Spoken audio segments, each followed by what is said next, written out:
Opening day in year number 75 for the National Football League. We are live from Lambeau Field in Green Bay, Wisconsin. Always festive and filled with tradition. This year it could have added significance for the Green Bay Packers and set the tone for the entire season. As today, Fox Television Sports presents the National Football League as the Minnesota Vikings take on the Green Bay Packers. Hi, everyone. Welcome. Kevin Harlan with you, and welcome to the christening of the NFL on Fox.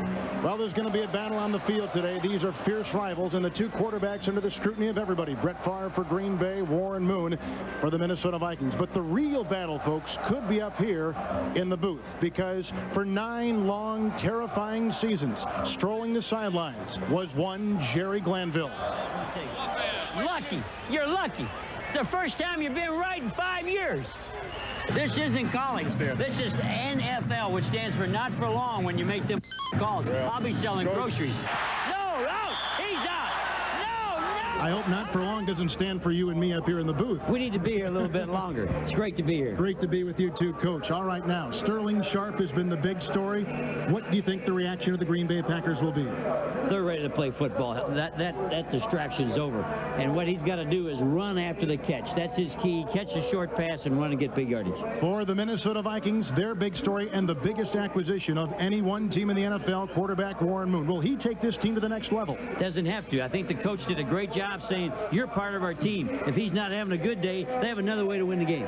All right, from Lambeau, and it's packed. The Green Bay Packers and the Minnesota Vikings. NFL Fox Sunday will continue after these messages from your local Fox station.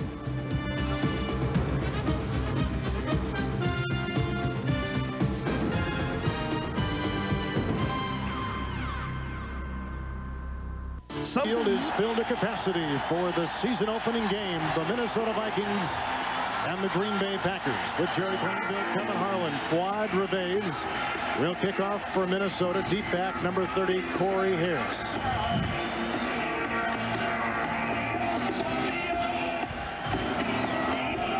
The Packers a season ago, 9-7.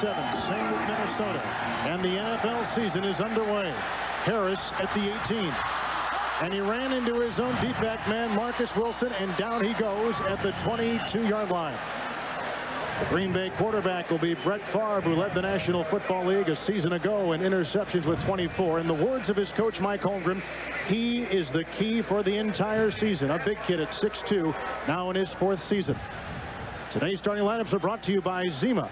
The tackles, Rutgers and Hutchins. The guards, McIntyre, Galbraith. The center winners, they are the key today. In the backfield, Cobb and Bennett. Cobb comes from the Tampa Bay Buccaneers. Sharp starts along the Crooks. Ed West is the tight end. In an I formation, something they usually do. They're shifting the split. 1st and 10.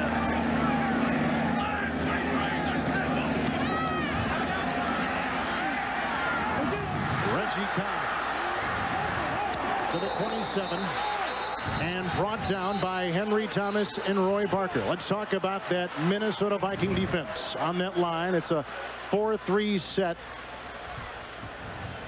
They begin with the 2 guys in the middle, John Randall and Henry Thomas. That is the key for the Viking defense today. Harris and Barker, they're trying to fill Dolman's void with Harris, number 99. In the linebacking core, Del Rio has led the team in tackles the last 2 years, flanked by Jenkins and Ed McDaniel. In the secondary, the big hitter, Vincey Glenn. The corners, Washington making his first start as a rookie along with Parker, the best cover guy, Todd Scott, a Pro Bowler 2 years ago. The Packers 2nd down and 5. Cobb comes towards you. Off. Edgar back to the 30-yard line.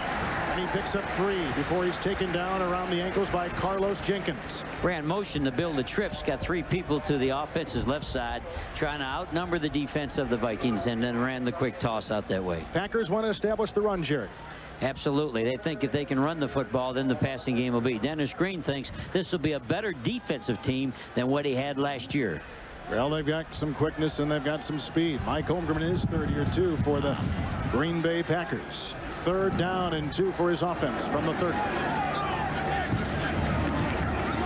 Favre to put it up for the 1st time. Favre to the 34. A flag thrown across the way. The yardage as it stands right now, good for a 1st down. But let's see what the flag is about. Our referee is Jerry Markbright. here in Green Bay this afternoon. Illegal procedure against the Packers. Illegal formation foul. 6 men on the line of scrimmage. Number 67 was not lined up on the line of scrimmage. 5-yard penalty, 3rd down. That's Paul Hutchins, who is starting at the right tackle today for Green Bay in place of the injured Joe Sims and Earl Dotson. That new rule this year, which wouldn't affect the tackles, can be back farther. They can be back a whole half of the football than what they were last year, but evidently he took even more than the new rule allowed. The communication from the sideline to the quarterback, and Brett Favre holding his helmet, trying to block out the noise so he can hear the call from the sideline, which is now 3rd and 7. 3 wide receivers in the game. Brett Favre, and he's going to run and then throw. Jack Del Rio, incomplete pass. Del Rio, one of the top intercepting middle linebackers in the NFL. I thought he picked that one off, but he did an excellent job. He picked the ball off last week. Favre in a scramble running. Tries to throw it over the top of Del Rio's head. And he bats it. And it did hit the ground. Good call by the officials. Packers will punt. That's Craig Hendrick. He was a practice squad player a year ago. And deep back David Palmer, the rookie from Alabama. Some wind to deal with at Lambeau today.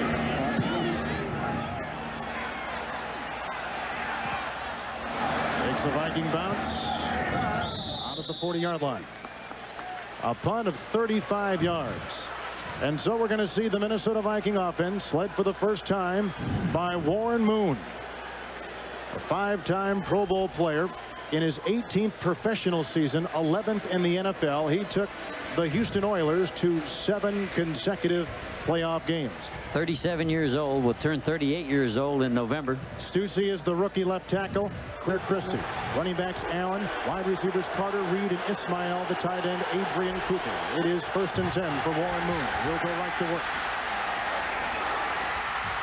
Almost picked off. It is George Teague has it. Teague taken down from behind by Kadri Ismail, and the Packers have the first big play of the game. Good throw by Warren Moon. It really was should have been caught. Tip ball went up.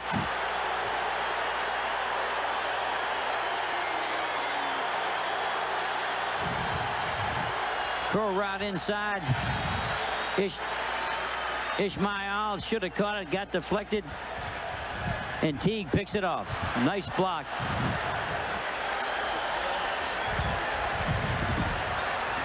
Good throw right through the hands. Should have been a catch. Should have been a first down for Minnesota. First interception for the Vikings in 117 passes. The Packers 2 tight ends. Reggie Kyle.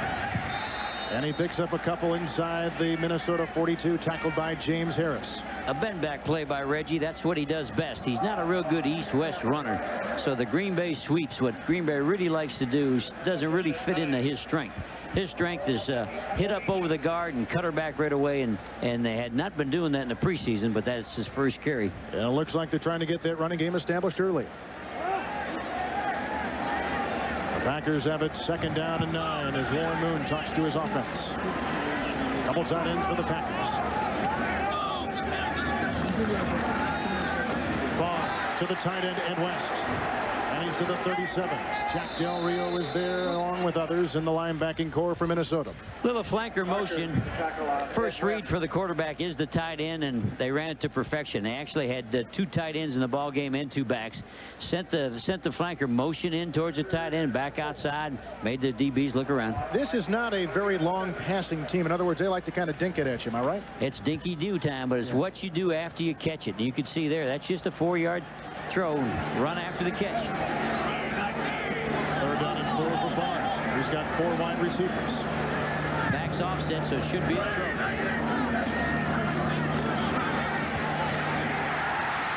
He's got a first down to the wide receiver, Robert Brooks. Gain of 12, and the Packers move the chains. He had trips to his right side, and he's going to run the slant with all the people over there. It's sort of what you call a dealer's choice.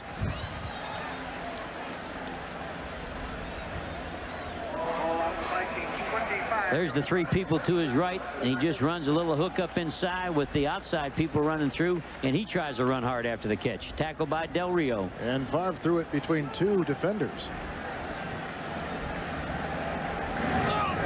First down and 10, the Packers at the Minnesota 25. 3 minutes to Sterling Sharp. And Favre makes a block. And Sharp's got 7 yards on the end around. Do you like the call? Really, the play, they're in inside the 25. They're in field goal range, and you hate to run a reverse there because, as you could see, they gave up so much yardage on the run that if they did get penetration, they'd be clear out of field goal range. Here's the quarterback showing his toughness. There's not many quarterbacks with a heart like Favre. He's different, as you know when we were talking to him this weekend. There's the block. He had his head in front. Knocks down the rookie, Dwayne Washington. Sharp picks up 8, second down and 2. Bennett by himself in the backfield. He gets the call. And he's wrapped up by Roy Parker. 2 tight ends, 2 wideouts running right at the guard. Not the Green Bay sweep, not the play they've been running in the preseason. So they evidently were saving their inside running game for a game that really counted. Mike Holmgren, who is in contact with people upstairs and calling in the plays to the Green Bay quarterback Brett Favre. You can see what they did in that red zone a season ago. And the chains will come out to take a measurement. Big measurement. Interception set this up. Thrown by Warren Moon for the Minnesota Vikings. But the interception was a good throw. Ball should have been caught. Those tipped interceptions is what kills your quarterback stats. Changes momentum of the game when you have the ball where it should be. Minnesota should have had the first down. Not the quarterback's fault. Third and about half the length of the football. Just outside the Minnesota Vikings 15-yard line. In the first quarter with no score. 3rd and 1. Ball the Vikings 15. 2 tight ends, 1 back, 2 wideouts.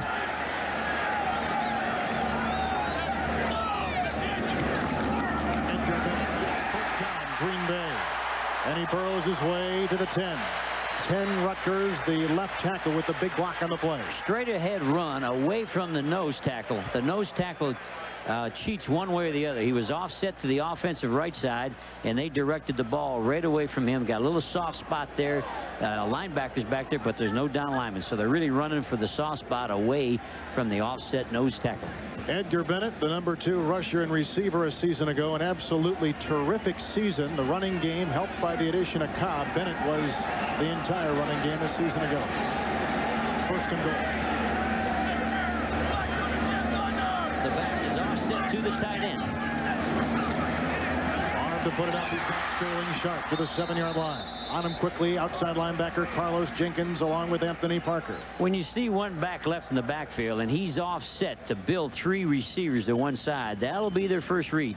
So when the back was offset to the quarterback's right, he gunned it for that little short pass again. Jerry, are they getting his face early? That was the whole key for Minnesota's defense today, getting the quarterback's face. He's bringing the ball out so quick you can't get there. Even though the Vikings have the 2 best defensive tackles in football, the ball's coming out too quick. It'll be second down and goal. Backfield tandem of Cobb and Bennett.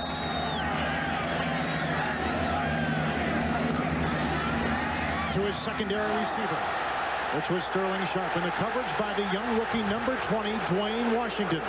That is a great play for a rookie playing his first game on the road to come in there and swat the ball down with his inside hand. A lot of congestion down by the goal line. It was crowded. It looked like they were pushing each other a little bit.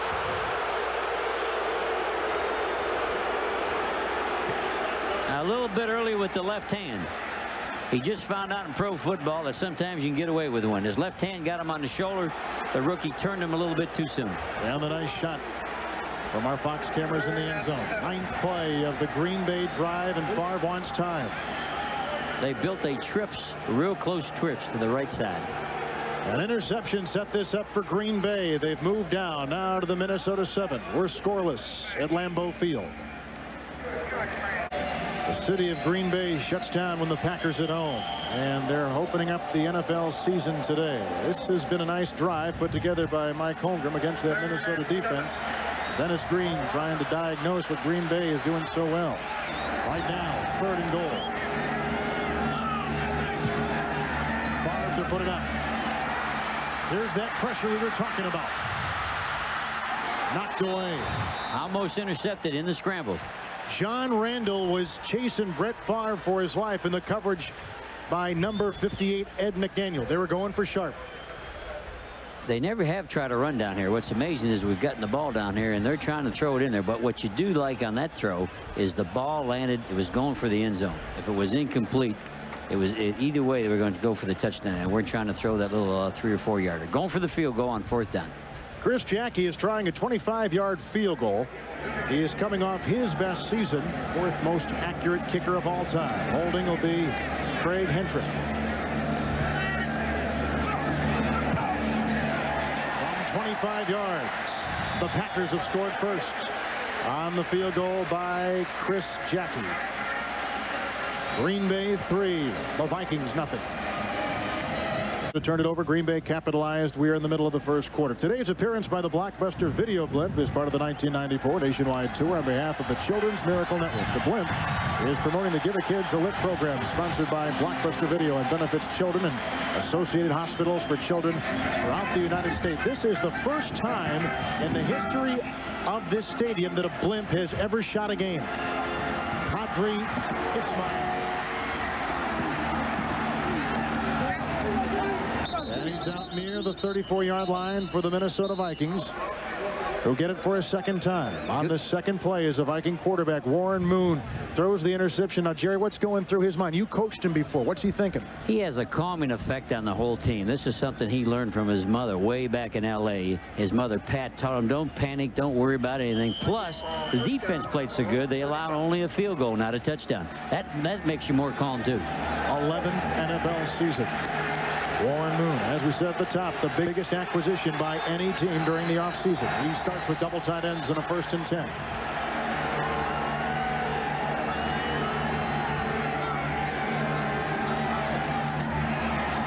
Terry Allen. And he works his way for 3, and the tackle is made by Reggie White, who's on that defensive line with the Green Bay Packers, and what a defensive line it is, beginning with White, number 92. Also, Steve McMichael, along with John Yurkovich, and Sean Jones comes from Houston. He can definitely rush the passer. Let's talk now about the linebackers. In the middle, Fred Strickland, the former Minnesota Viking. Kuntz and Pop flank him. In the secondary, one of the youngest and most talented. At the corners, Buckley and Mitchell. In the middle, Teague and the all-pro Leroy Butler. 2nd down, 7 to go.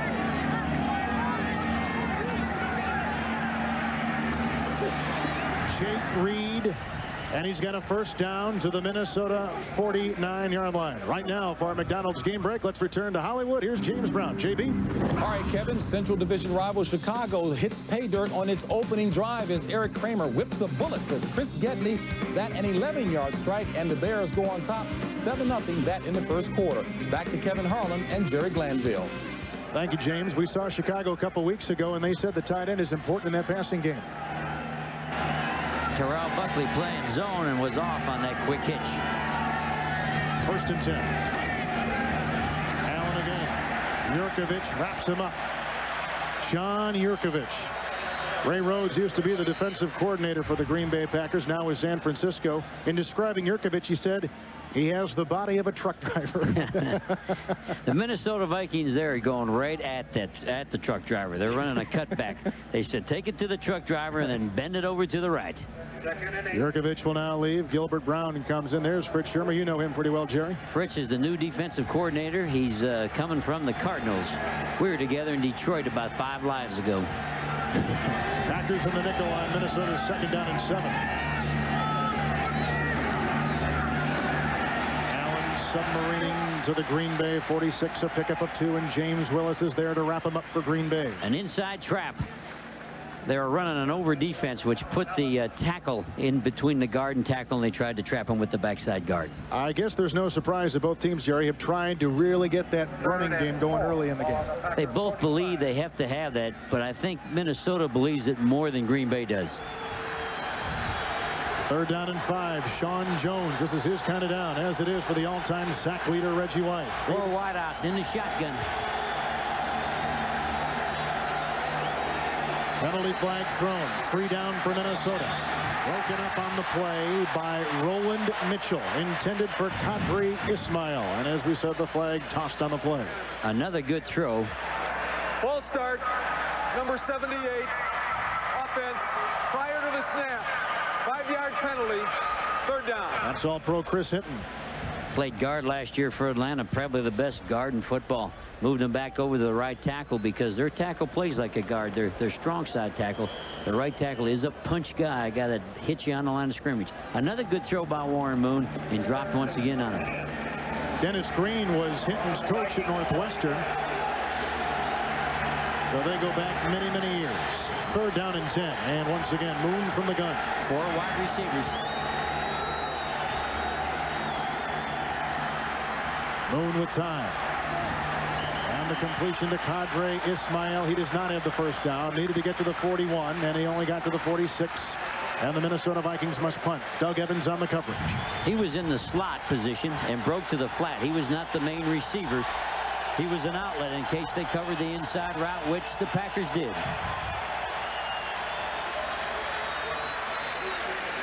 Punting will be Mike Saxon for the Minnesota Vikings, who was just released by the New England Patriots. Before that, spent 8 years with Dallas. The Packers are playing a punt safe. They're expecting a fake. They're playing a 4-3 defense and letting them punt the ball off. High, hanging, and not very long. Fair catch called. Pryor with it. At the 23. The Vikings threw an interception. Green Bay capitalized with a field goal. And we're late in the first with the Packers on top, 3-0. Action. Vikings have never won at Three River Stadium. The Packers with their third possession. Their quarterback is Brett Favre with the 1st and 10. And the pitch out to Bennett. And the tackle made by Ed McDaniel. I would assume, Jerry, now defensively the Vikings will begin to start making some adjustments. To stop the quick hitches, to stop the short passing game, they're going to keep playing zone. And one good thing the coach said to us, Dennis Green, yesterday, they're going to complete a lot of passes. And we don't care if they complete them all if they're not getting yards and they're not getting in the end zone. You got to tackle them. Then the big thing they did there, even though they had the interception and they completed passes, they did not score a touchdown.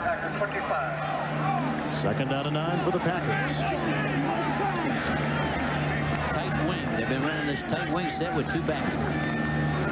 In this direction is Reggie Cobb. And he only gets maybe to the line of scrimmage. Not much more than that. It'll bring up a passing down for the Packers. McDaniel and Harris were there with the stops. The 2 great tackles you can watch right here. 97. Randall fighting through the block, and he really got handled there pretty good by Galbraith. Galbraith came from Miami. They weren't happy with him last year, but he did a good job blocking Randall, who was one of the best defensive tackles in football. He led all interior linemen a season ago in sacks, and that man, Henry Thomas, 2-time Pro Bowler. Facing Brett Favre with 3rd and 8. 4 wide receivers back offset. Little screen pass. They got it to Cobb. Reggie Cobb to the 31, shy of the 1st down, and the Packers must punt. Jenkins and Jack Del Rio met him. Del Rio, just like he picked up last year, he's all over that field. You watch him play, you get your money's worth. Former Dallas Cowboy, Kansas City Chiefs, led this team in tackles the last couple seasons. Hendrick the putt for the 2nd time. First one sailed 36. David Palmer, number 22, did just about everything in Alabama. Quarterback, running back, wide receiver, returned on kickoffs and punts.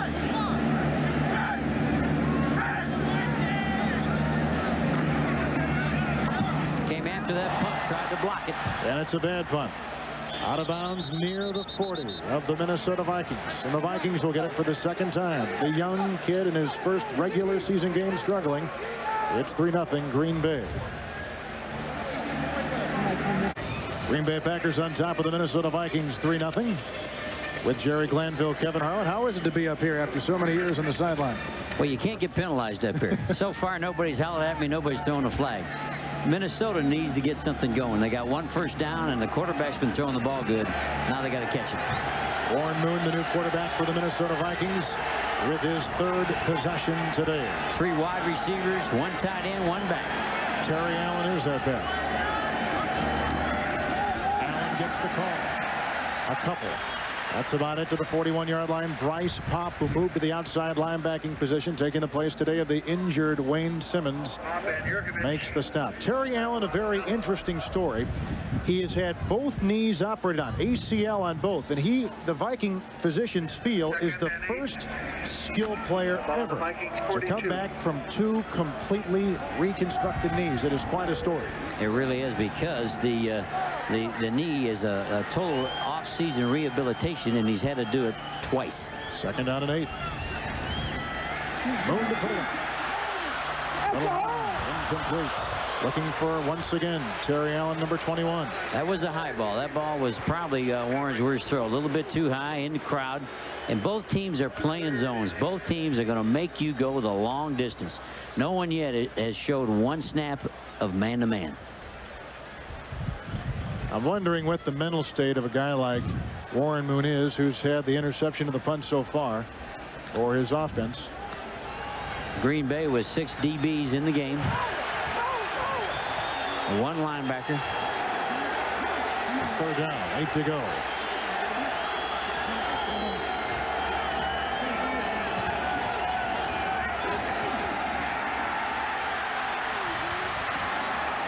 On the near side, 1st down to Jake Reed, wide receiver. 3rd pick in 91 out of Grambling, and who has become in this preseason maybe the favorite target of Warren Moon. They're looking for him all the time, but watch the rookie left tackle, Todd Stussy. He's a big kid out of Cal. Now he's blocking against what the Packers were hoping was going to be their pass rush. He's got his left hand on Sean. He's pushing him, and Sean Jones does not even get a sniff. Good job by a rookie starter at the left tackle position. 1st and 10 for the Minnesota Vikings at midfield.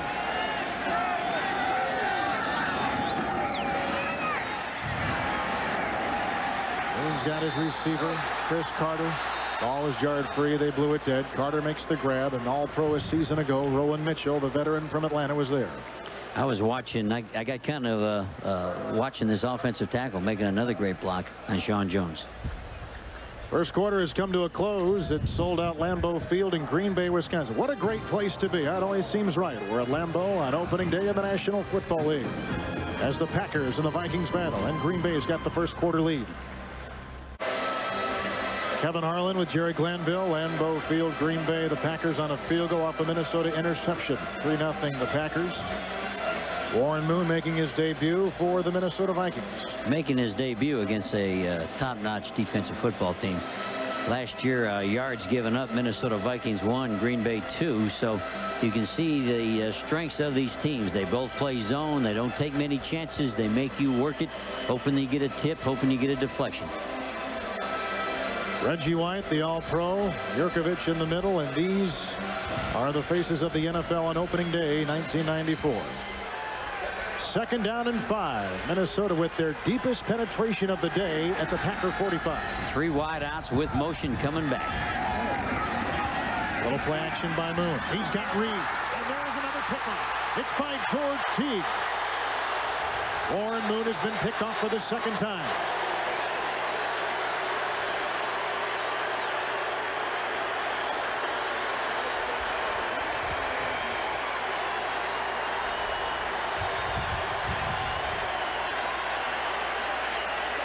Another good throw by Warren Moon. It's too bad he's been intercepted. Little play action fake. Good throw on the quick slant. Coming to Teague, hits him right in the hand, hits him in the face. Good protection for Warren Moon. He cannot believe this is happening. Good throws.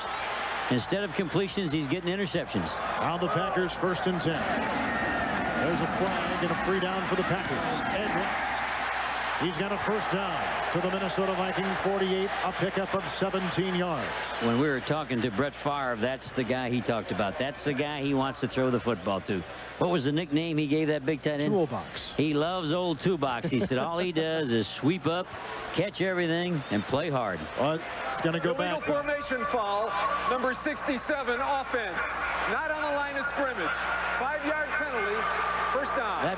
That penalty's been called on each team, and with the new rule where the tackle can back up, I'm surprised that they're calling that. You can see his head here, though. It's clear back into the guards' numbers rather than the centers.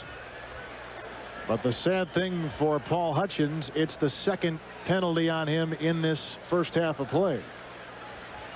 Hutchins has had a battle weight. Could have been a first-round pick out of Western Michigan, but he couldn't control the weight, so he dipped down just a bit. During the offseason, the Packers sent him to Duke University in the diet clinic.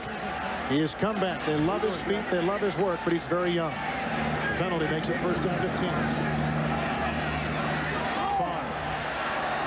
And he was looking for Robert Brooks. It's an incomplete pass in the coverage by the rookie Washington. That's our first deep throw by the Green Bay Packers, and it was thrown out of bounds. Going back to their passing game is going to be short and run after the catch. Right here, Green Bay 3-0 on top of Minnesota. Back to Hollywood now, and James Brown. James. All right, Kevin, the best way to ease the nerves for a young quarterback, hey, score some points. Chris Callaway of New York helps matters out as he scampers 20 yards down the left sidelines. That set up a 1-yard touchdown run by Rodney Hampton. David Meggett, a 68-yard punt return. 14-0 Giants in the first. Back to Kevin. Back to James Sterling Sharp. And he is to the 36 and tackled by Jack Del Rio, the middle linebacker. The Packers built the 3 wide receivers to his left, had trips, had 3 people to look at, and again you can see the short route, and Del Rio is going to make a bunch of tackles. He led the Cowboys in 91, led the Vikings in 92 and 93. Sharp, the big story, of course. Reggie White probably said it best yesterday when we talked to him, said that Sterling Sharp is the glue that keeps this team together. Well, it was almost undone with him walking out. They agreed last night to redo the contract but not get any more money. They have reallocated money within the contract for Sharp. Here's a 3rd and 9. And he's got Sharp again. And Sharp trying to spin for a first down near the 44. Tackled on the play around the ankle by Dwayne Washington. The pressure also for the first time got to Farr. Farr had to duck and get away, and he thought he was going to get hit, but he the way he is, and as we talked to him, he is so tough. He stood in there and gunned that ball, and you can see Sharp's always trying to get more yardage. He's got the ball, but he's not satisfied. Twist, turn, reach, grab, get 1 more yard. And again, it's probably pretty important to emphasize the Packers did not renegotiate the contract. They took the existing contract, which has 7 years remaining on it, and reallocated funds for Sterling Sharp. And he did not get enough for the first down. He needed 1 more twist, 1 more turn, and he'd have had it. So the Packers have to punt for a 3rd time today. Missed that by about a half a yard. Hendrick to punt for a 3rd time. And they've got David Palmer due back, number 22. Minnesota looks like they may come after the punter. They're bailing out.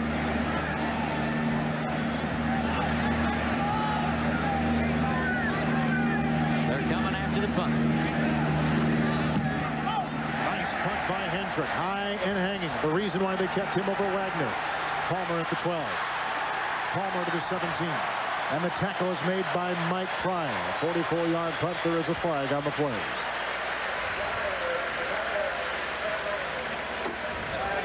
And it is against the Minnesota Vikings.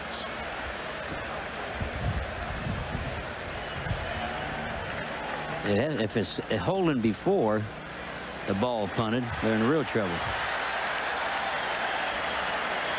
If it's after, then Minnesota gets to keep possession.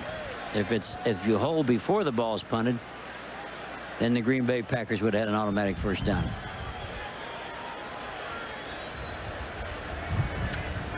Dennis Green, 3rd year with the Minnesota Vikings. His goal, as we talked to him yesterday. Number 37, while the kick was in the air, a post-possession foul, penalized from the spot where possession was gained. Half the distance to the goal, first down, timeout. 37 is Lamar McGriggs. So Warren Moon will get it for a 4th time. He has thrown 2 interceptions, and the Packers lead 3-0. Vikings with their worst beginning field position today. They trail 3-0. Moon. That is on 6. He audible with 2 tight ends in the backfield. And Lee for the first time. Reggie White takes him down. Gain of 2 on the play. He had 2 tight ends in, and he found the soft spot in the defense and audible and changed the direction of the run. He didn't change the play. He changed the direction where it was going to go. We were talking about Dennis Green. We talked to him last night. He said his goal is to get the Minnesota Vikings in the playoffs 3 years in a row. And only 2 other head coaches have done that in their first 3 years with one team. Second down, 8 for Minnesota. He's got the tight end, Andrew Jordan. 6th round pick, tackle made by Rowan Mitchell. Jordan, now there was another Jordan award, number 83, Steve Jordan. This guy idolized Steve Jordan, has the same last name, obviously, wanted the same number. What they had is him off the line of scrimmage. They had 2 tight ends in. He was off the line of scrimmage and just ran a quick diagonal to the flat. We're seeing 2 teams that have thrown the ball very, very short. 4th down and 2. Vikings from their own 14-yard line. 3 wide outs and 2 backs.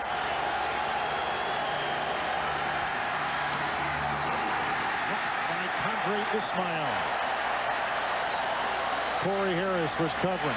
Well, if I'm Warren Moon Moon, has not gotten a lot of luck from his receivers today. if I'm Warren Moon, that's it for him. I'm going to find, where's Carter?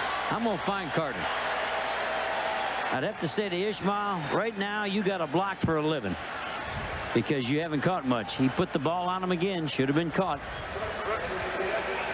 It's a quick 3-step drop, just a slant to the outside. Hits him right in the face. And he's dropped too many. You got to find Carter now, Mr. Moon. Mike Saxon to punt. First punt went 21 yards. Oh, line drive. Robert Brooks, who led the NFL a season ago. And he's to the 45 of the Minnesota Vikings. It's a punt of 39 and a return of 8 yards. Tackle made by Mike Morris, the long snapper. 3-0 Green Bay. Harlan, Jerry Glanville from Green Bay. The Packers lead 3-0. And they've got it 1st and 10 from the Viking 45.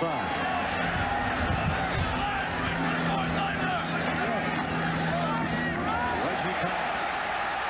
He busts free for about 9, maybe 9.5, and he's brought down by Todd Scott. Ed West with the big block. First blitz of the ball game. Minnesota Vikings trying to create something, trying to make something happen. Brought all their linebackers. Watch them on your field.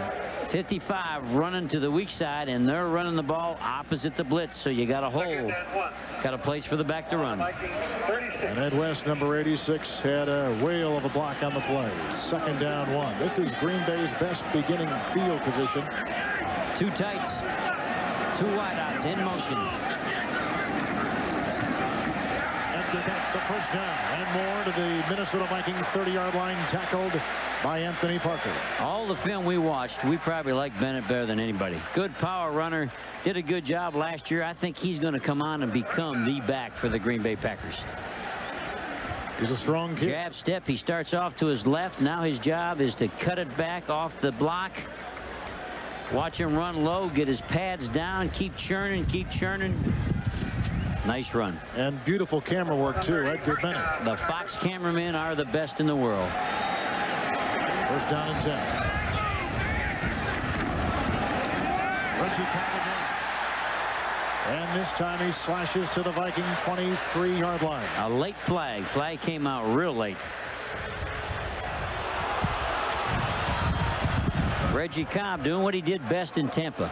Running the cutback. They're playing the 2 tight ends and starting one way and slashing off the other. Jerry Markbride, a referee. Holding, number 89, offense. 10-yard penalty, 1st down. 89 is the tight end, Mike Chimera. For the first time, Green Bay is doing what they wanted to do when they came in the game. That is run the ball. Run the football and run right at him. Watch the tight end on the left side of the screen. There's Mark, 89. He has his hands on him. Now he's got him. You got to let go. He cannot hang on. He's hanging on. He's hanging on. Once the official sees the jersey stretch, you're in trouble. The flag comes out. Let it go, darling. All 3 of those penalties have been on offense for Green Bay. And the penalty pushes it back to the Minnesota Vikings 37-yard line. And it makes it 1st and 17.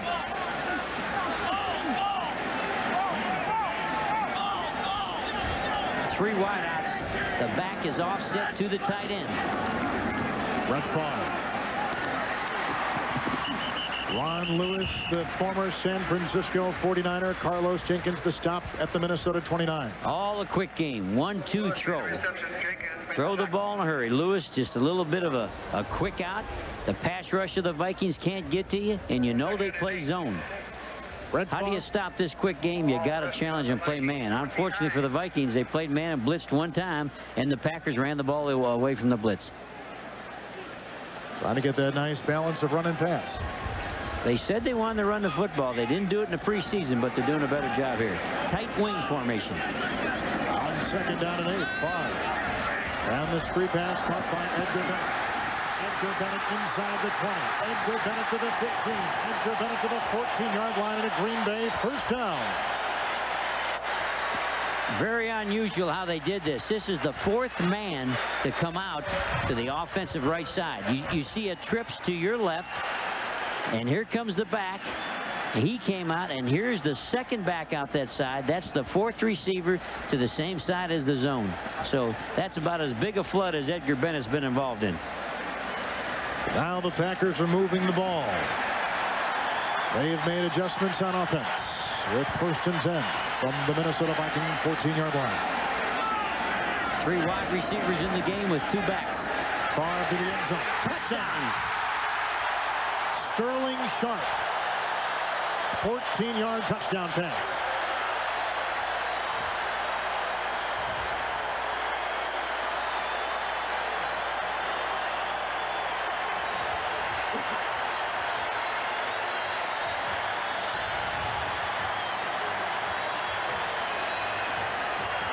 Tell Jimmy Johnson in Hollywood that's why we love this quarterback. This quarterback, he was patient. He threw the little outs. He threw the little dinks. Finally, they got with the 3 wideouts, and he hit the man in the corner. I wonder why they signed him yesterday. You think they need that wideout? Now, this could put the ball at the 1-yard line. At the 1-yard line, do you go for 2? Here's James Harris jumping off sides. The ball's at the 1. They have a choice here. They can kick it and take the penalty on the kickoff, or they can take the penalty here and be at the 1-yard line and go for 2. I think I'd go for 2. How about you, Kevin? I think 2 is pretty, especially against a team as rugged as the Minnesota Vikings. I mean, this is a team that has beaten Green Bay 4 straight times. Now, that's why you and me are up here. If he listens to us, he'll be your partner next year. He's thinking about it. Go for 2. Go for 2. Well, they're going for 1. They're going to go for 1. Then they can take the penalty on the kickoff. That's their choice. Encroachment foul, number 99, defense. James Harris. The 5-yard penalty will be enforced on the kickoff.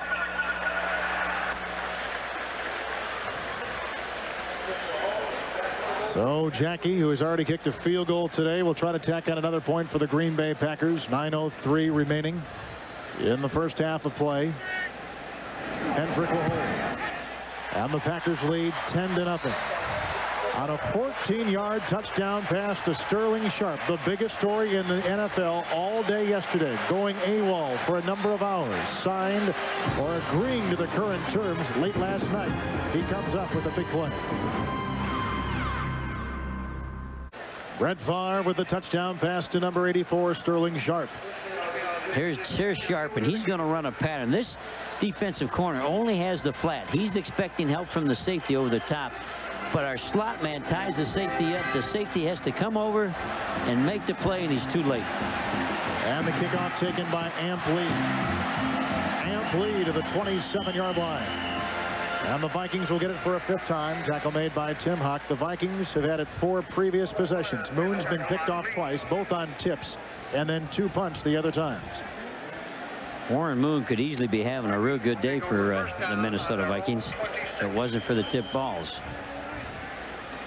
Well, turnovers when you got defensive teams. That's the difference. Brett Favre hit 5 consecutive passes on that drive. Packers 10-0.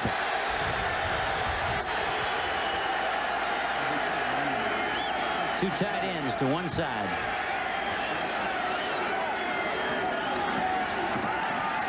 Terry Allen to the 30. And a pickup of 3.5 from George Kuntz, who's the top returning tackler. Number 53 makes the stop for Green Bay. They ran the counter trap back to those 2 tight ends that were to the offensive left side. I told you earlier that Minnesota had to get that ground game going. Well, Terry Allen is their guy. He's got 5 carries for 14 yards. And they were trying to run that 96, Sean Jones. Yeah, that tells a big story there in the 10-0 Green Bay lead. 2nd down and 6. Same formation with motion. Boom to put it up. Chris Carter, 1st down. Now they mark him shy. He's shy by the length of a football. Kuntz makes the stop. Never stopping for us is James Brown. JB? All right, Kevin, how easy is young Dave Brown breathing for the Giants? Well, take a look at this. Hooks up with Chris Callaway, lobs it nicely, and Callaway takes it into pay dirt. The Giants leading Philadelphia 21-3. That in the 2nd. Right now, back to Minnesota and Green Bay, Kevin and Jerry. Thank you, James. Giants swept the Eagles a season ago. Callaway's had a huge day. 3rd and 1 for Warren. 4 yardage formation. 1st down run by Terry Allen, who missed all last season with that knee injury, and he picks up the 1st down, moved the chains for Minnesota. Now that was power running. They got the 2 tight ends with the flanker. They're in an eye, and they just said, here we come. Everybody knows where we're coming. We're running at you. And 66, John Jarek. he was playing the fullback. I believe he was the lead blocker on that play. Usually they've had Randall McDaniel in that position, playing some fullback. Now they got Allen and Evans. Tight ends off the line with motion, Kevin. There he goes.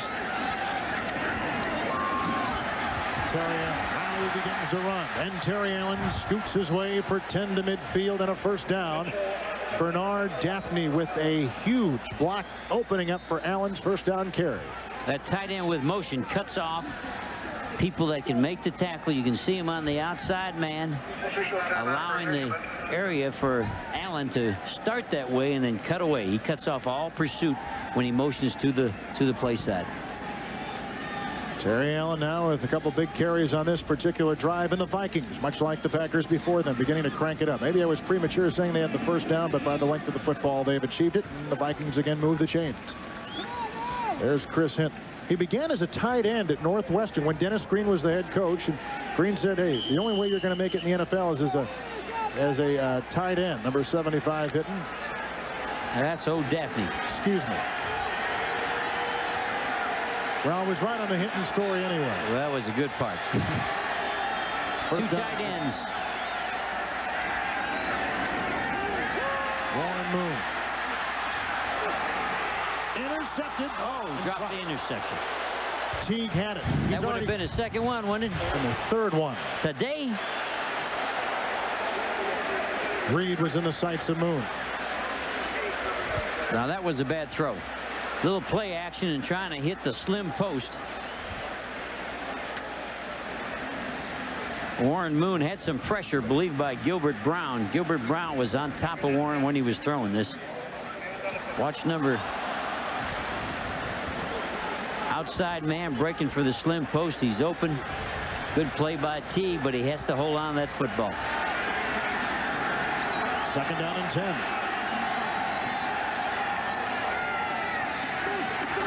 Terry Allen. Green Bay came in force with Teague and Kuntz making the stop. That's what the NFC Central is all about. There's power trap football, defense playing hard, offense had some great blocks. There's a body left down there. We got an injury. Roland Mitchell is the player down, a Plan B acquisition from Atlanta back in '91. I had him when I was. That's right, you did, didn't you? And all he did is make plays. Good football player. The Vikings are beginning to move the ball on the ground. They need to. They're down 10-0 at Lambeau on opening day in the NFL. And the Packer personnel, people on the field still adjusting to Roland Mitchell, who is down. He really was crushed on a run to the near side of the field. By Chris Hinton. Chris Hinton's one of the best blockers, number 78 coming out, and it's a mismatch. You got 300 pounds plus hitting on a 190-pound, and he's down on the ground, and it sort of buckled him, and then the whole crowd comes over. He gets kicked in the head, and it just was a bad play for Roland Mitchell. Chris Hinton knocks him down. Man. And then Allen sort of steps on him as he goes on over him. Looked like a rag doll there. Well, yeah, it's just a mismatch. Chris Hinton's probably one of the most physical, the toughest people playing offensive line. And even though Rollin Mitchell is a physical, tough corner, it is a mismatch. When you got a force with the little guys, you hope the big guys aren't coming after you. That's Mike Holmgren to the right of your screen, kneeling down with the physicians and the trainers for the Packers. I guess really, Jerry, ever since Dennis Byrd went down with that injury a couple years ago at the Meadowlands, that the precautions that are taken now, even for what might not be anything at all, have got to be extreme. I mean, they've got a whole new set of rules and regulations when they handle things like this. You can't be too careful. Right. You just cannot be too careful. I had both players. I had Chris Hinton, and Chris Hinton is a guy that likes to play every game full speed. I think he's as good a guard that's ever played football. And then for quarterback, the Minnesota Vikings, he has thrown a couple interceptions already. Right now, this is the best drive for the Vikings all day long. Jackie, in fact, kicked the field goal on one of the interceptions. As the Packers were able to convert, Brett Favre has had a good day throwing, and Green Bay leads 10-0. Doug Evans has replaced Rollin Mitchell at the corner position. On 3rd and 10, Moon slips, and Reggie White has him for a sack. The all-time sack leader, Reggie White, playing in his 138th game, makes his career 138th sack. I thought Warren was going to try to run a bootleg and go away, but Reggie White is so quick. He's the second man in on your screen, number 92. He's over the guard. He pushes the guard, and Warren slips a little bit, but Reggie's there immediately. That is the first time a Viking quarterback has been sacked in 15 quarters. Sacks in the punt again. Robert Brooks is deep back from the 16. And he goes down hard at the 18-yard line. Again, the long snapper, Mike Morris, a rattlesnake hunter. Yes. He looks like he's rattlesnake hunting. What great coverage, because the punt's not hanging. We've had a couple of line drives. It's a compliment to the Minnesota Vikings to be able to cover those bad punts. Green Bay gets again as the Vikings punt for a 3rd time in 5 possessions. Well, tonight, Fox presents the biggest event of the season, Fox's Super Sunday. Terry Bradshaw and Howie Long host a night of new shows and season premieres, plus special guest appearances by Jason Priestley, Al Bundy, and Bart Simpson. Fox Super Sunday kicks off tonight at 7, 6 Central on the Fox Television Network. The Packers scored the last time they had it. They've moved the ball, and they've got it 1st and 10. Little bootleg by Favre, and it goes out to Sterling Sharp. And Sharp picks up 7 to the 25. Pressure applied by Roy Barker, and the tackle made by Carlos Jenkins, number 51. Got 3 wide receivers in the game for the bootleg. Rather than throw to the back, they wanted to get the ball to a wideout, so they ran a bootleg and put the ball on a wide receiver. First time in 15 quarters. 15 quarters. That line is given up. Of course, it's a reshuffled offensive line, but nonetheless, it's something that line was carrying into this season. There's Keith Rowan there showing them the picture, showing them what happened. Reggie White, there's never been anyone that has sacked a quarterback like him, the all-time leader. On 2nd and 5, Cobb is spun down. Great penetration on the play by Ed McDaniel. Looked like we may have been having a blitz there. He got there so quick. If he read that, he did a fantastic job, but I think he was in a dog. I think he was coming prior to the snap. They're running a power straight line cutback, Green Bay. Again, not what they did in the preseason. You can see they were saving some things. This game was such a big game. We didn't see these formations and this type of tack on the ground prior to this game. Ed McDaniel taking the place of Strickland. Of course, McDaniel won the position a season ago, was injured. Strickland came in, and they split time the rest of the way. It's 3rd down. Edgar Bennett. He's got a 1st down for the Green Bay 35. Tackle again by McDaniel. You can see the throw from Favre is, again, maybe 3 yards. Maybe a 3-yard throw, maybe a 4-yard throw. And it's the run after the catch. It's like a long running game. And he sticks it up in there and gets the 1st down. Watch the replay. It'll be to your right as you're looking at it. 1, 2, 3. Look for the back on the circle over. You can see 55, Del Rio taking the tight end down on the seam and allowing the back to be open. Jerry, Randall and Thomas have not had the kind of effect on Favre that we anticipated. I think it's because it's a three-step passing game. He has not held on to the ball. 1st and 10. Favre has hit his last 7. Make it Sterling Sharp with the gain of 8 to the 44 of Green Bay. Start charting the yardage after the catch. You can see what's happening. It's a little 3-yard curl. They built a close swing, a trips to the quarterback's right, and one of those people are going to come inside. You don't know which one. And it's an easy throw and then run after the catch. It's Sharp. It was a good thing they signed Sharp. It is. It's a very simple offense, it appears. Short passes, run the ball, get that balance. All right, 2nd down and 1. First down run, Edgar Bennett. The son of a high school football and basketball coach. Went on to Florida State, started 4 years, and he was the running back a season ago for Green Bay, and he picks up the 1st down. He's going to be the guy this year. As we watched him on film, you got to like this guy. He sticks it up at you, runs over you, and he has, I think, more quickness than the other backs. I think Cobb may have some power, but this guy looks like his first 2 steps are quicker. The running backs in this offense are key, aren't they? The key is really to keep that ball with the short passing game, and if you can bang it at him running. 1st and 10. Another screen. Here comes Favre. Boy, he was running for his life. Henry Thomas was all over him, forcing him out of bounds. That shows you the athleticism of big Henry Thomas. And there's the coach chewing on him a little bit. He had the second back screen to his right. He did not like it. The Minnesota Vikings defense played it excellent, and so he decided to run and keep it. You know, last year he had a career-high 24 interceptions. He may have thrown that ball into somebody else a season ago. The maturing process of Brent Favre in full view. Well, he didn't like what he saw. We're at the 2-minute warning, and the Green Bay Packers have gotten a touchdown pass to Sharp and lead the Minnesota Vikings 10-0.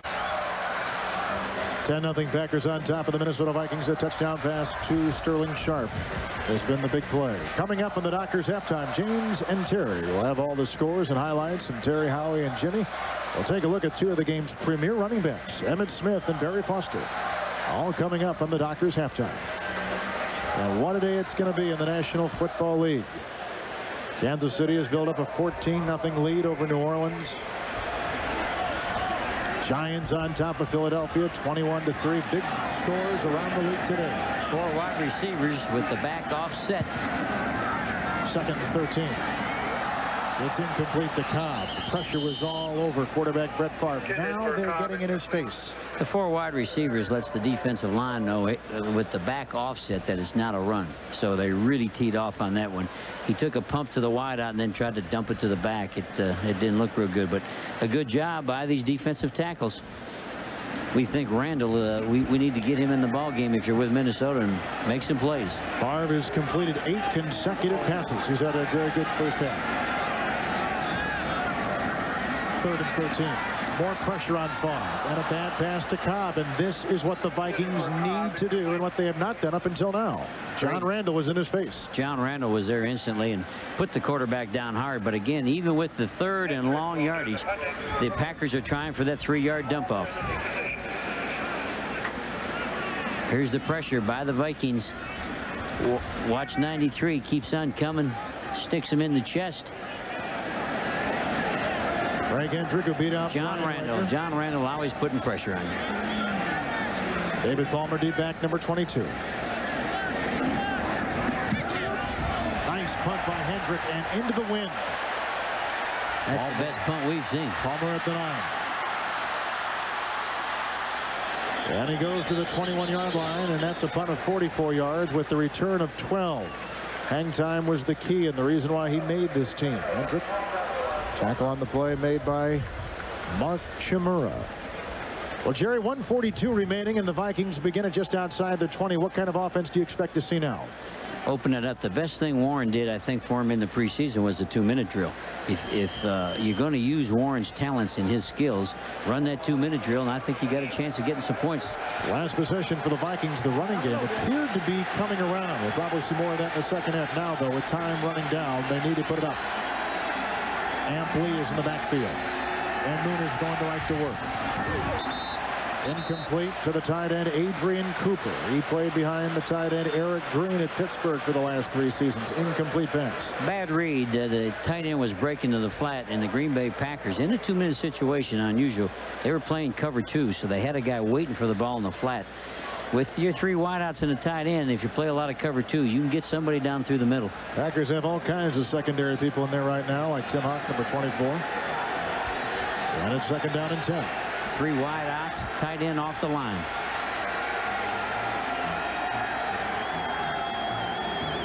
Warren Moon. Pass is caught on the near side by Jake Reed, and he's close to a 1st down. Doug Evans on the coverage. Doug Evans in there for the injured guy, I believe. Isn't that why he's playing the right corner? Roland Mitchell's out. Let's see if we can find Roland on the sideline, see if he's doing all right. Timeout taken on the field. Evans. And there's Roland Mitchell, and they're just on a precautionary basis right now. That's ice. Yeah. That's ice. That whole towel's filled up with ice, trying to keep him from cramping up. But everybody back home in Texas, he's doing fine. One thing the Packer offense has done today, Jerry, has been they have gotten the yards after the catch, and they have gotten some fairly good ground production. What Minnesota has done is turned it over a couple times, and that has stifled anything they want to try to do. And then when you read the paper, you're going to read the interceptions by Warren Moon. But as everybody saw, those balls could have been caught. It could have been a different ball game. A tip deflection with the new rules. In fact, we were talking to Buckley. Terrell Buckley said the only way you're going to get interceptions with all the new rules is off of tip balls. And sure enough, that's how they're getting. Well, these majestic views coming high atop Lambeau Field. I'd like to thank the Blockbuster Video Blimp for providing Fox Sports with these beautiful aerial views for today's event. First time a blimp has ever shot a football game at this field, and it was built, this stadium, back in the mid-50s, so a lot of things have gone on here. Big games. It's 3rd down and 1. 3 tight ends out backfield. And Amp Lee finds nothing. Wrapped up around the shoulder pads by Bryce Pop. Nice play by Pop. He did a great job. Here's a guy that makes all the alerts on the line of scrimmage, makes all the calls. The coaches say he is so intelligent, he's so smart, you got to have him in on every situation. 95, he comes up inside, hits his own man in the back, sheds the block, has Lamp Lee around the neck, and he's taking him the other direction. Return him from whence he came. Well, at halftime, you'll see that and much more with Terry, Howie, Jimmy, and James Brown in Hollywood. Scores and highlights from the opening day of the NFL's 75th season.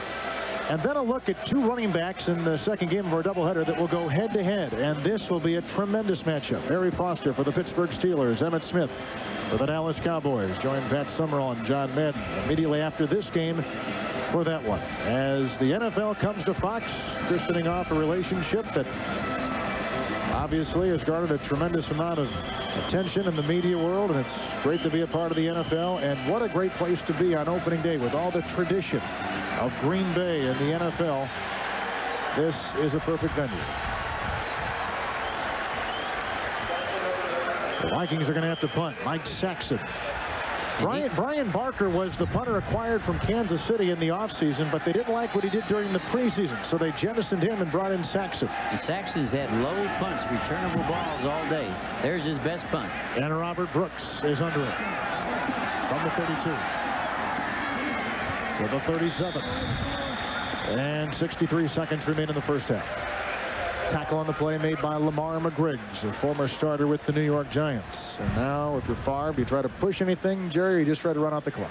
Oh, with 1:03, and I think the wind coming in your face, you'll probably run off the timeouts. Although you're playing so good on defense against the Vikings, I don't think you're afraid to, if they do get the ball back, it's no big deal. Well, you can see what Green Bay has done through the air, and this is exactly what Minnesota could not afford. They needed to tackle them. They needed to just stop these short passes in their step right after the catch. But the Packers have gotten some pretty good yards after the reception.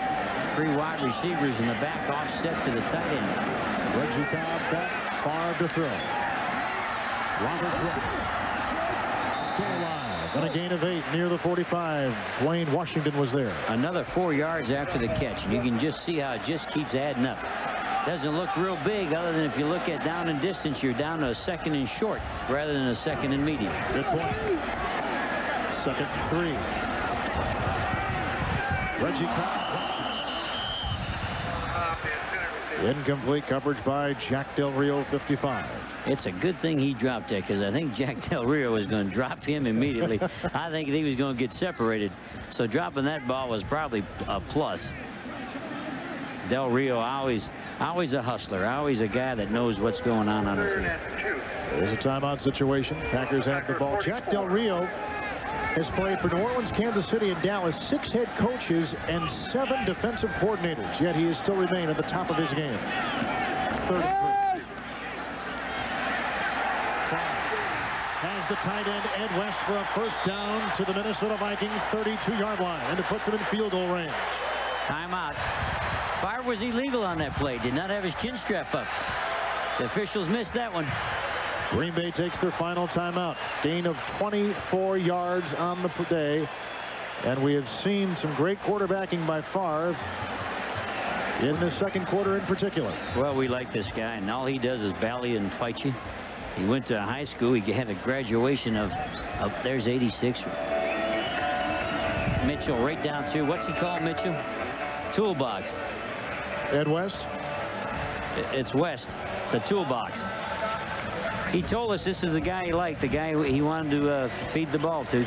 Well, the thing with Green Bay's tight end situation is the guy that they had really hoped would stay is Jackie Harris, but he left via free agency to Tampa Bay.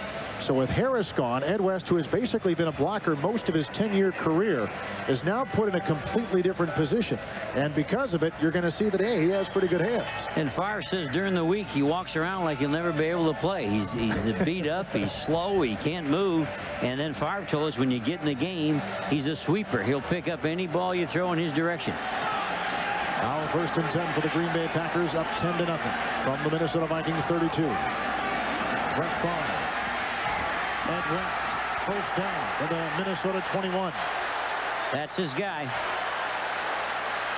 He's going right on the line. He's calling an audible. He's going to down the ball. He's going to throw the ball in the ground here to stop the clock.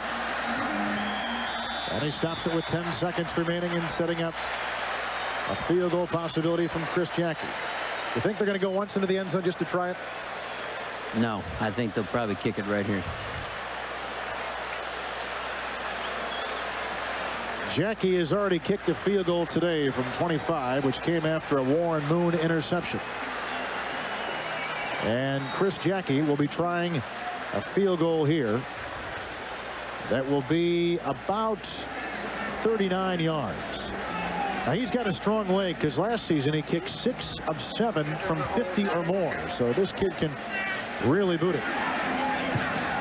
Placement down. 39-yard field goal, and the Packers lead 13-0. That changed this game drastically. Why is that? Being up 13 points, I think that took a little wind out of the Vikings. I think the Vikings have to get back in there and they have to regroup. They got to come back with a different plan than what they wanted. Their plan was to run the football. They don't have time for that anymore. At 13 points, they got to open this thing up, let Warren Moon, spread the people out, and let him throw it.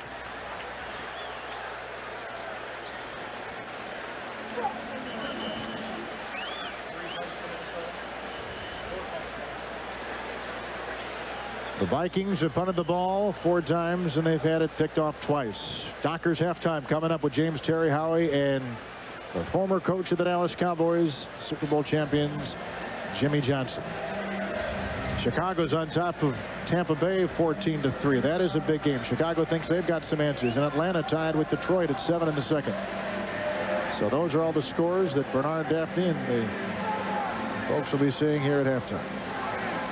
With the new kickoff at the 30-yard line, do you squib it here, Kevin? You're going to try to put it on the ground so they can't break a big one and get in field goal range, or you're going to let it go? You're going to kick it hard.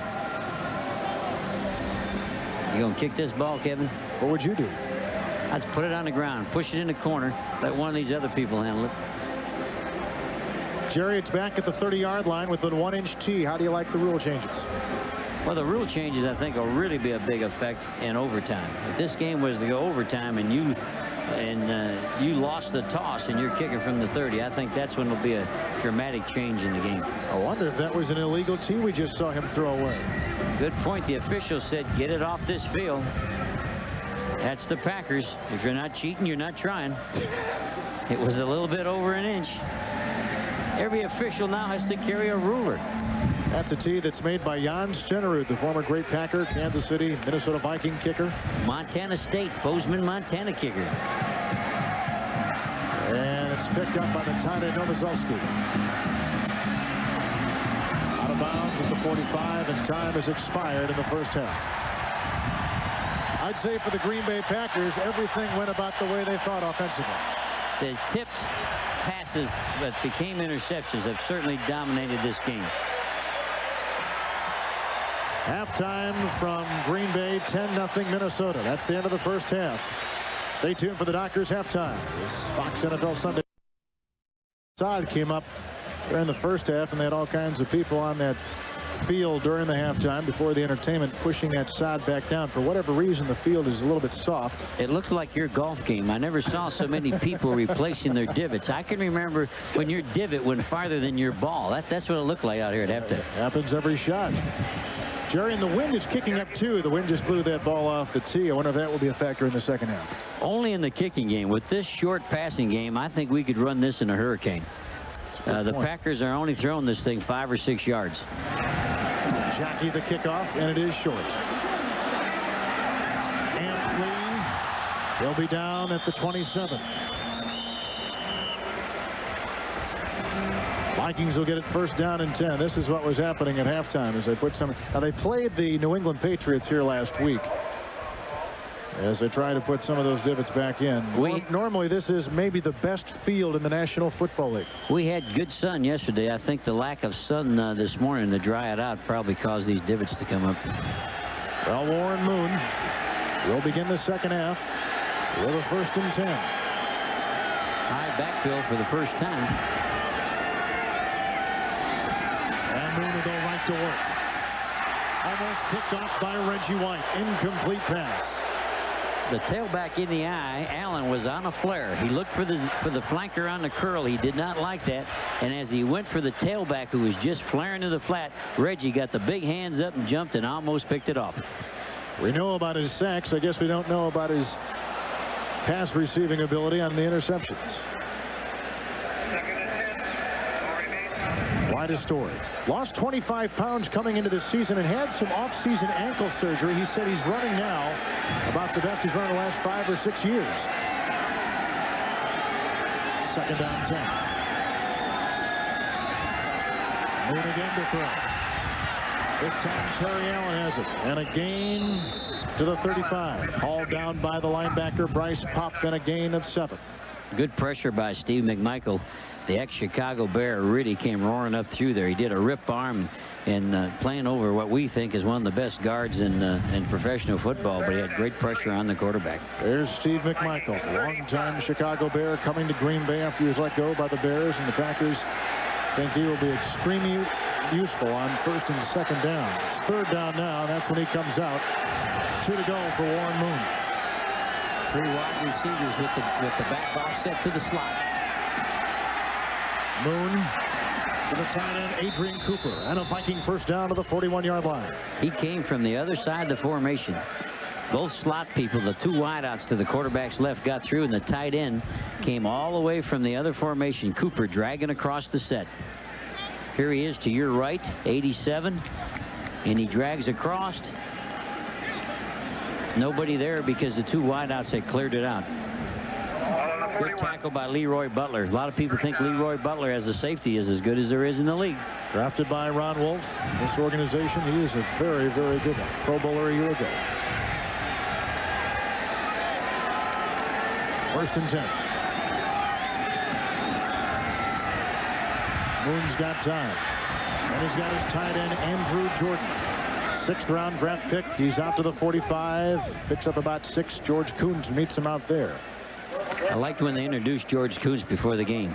Everybody sitting there hollers, Coons, Coons. Now, wouldn't that make you play good? We drafted him in Atlanta. He used to be with the Falcons, and he's come here to Green Bay and done a real good job for him.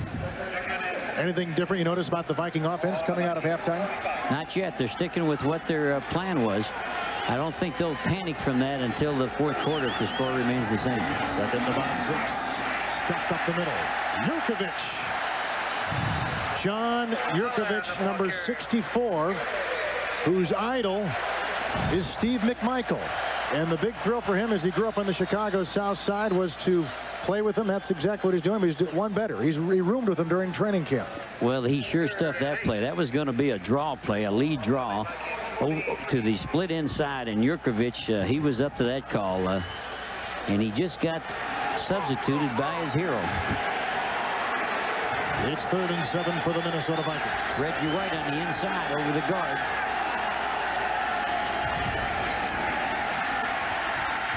There they come, and they got it. Bryce Pop. The coaches love Bryce, and that's why they're able to move Reggie over the guard, because they do not want to play with Pop not on the field. So they let him play defensive end. He'll be the defensive end away from it. This is the other side. This is Sean Jones, and here comes 95 from the top of your screen, chasing him, coming through, getting his arms around him. And Bryce Pop, they love because he is so intelligent and knows what's going on. 5th Minnesota punt today. 7 possessions. Saxon. Robert Brooks. He'll let it flutter out of bounds. Got a flag at the 40-yard line. Little oxygen for Bryce Pop, who's been 2nd in sacks last couple years. Penalty is against the Minnesota Vikings. Bryce is playing linebacker on normal defenses when they're playing their 4-3, and when they go into a nickel situation, with Bryce playing the defensive end, it allows Reggie to go inside and play over the guard. And the coaches told us yesterday he makes all the alert calls. Ineligible receiver downfield on the kick, number 57. 5-yard penalty, 4th down. Another penalty against the Vikings, this one on William Sims, a backup linebacker. For Coach Green, nothing much has really gone right for him today. In the kicking game, offensively, they got somebody open, they get a tip ball. The defense is still playing good, and that lets the game still be there. The game is still here at 13-0. Robert Brooks awaits the Saxon punt.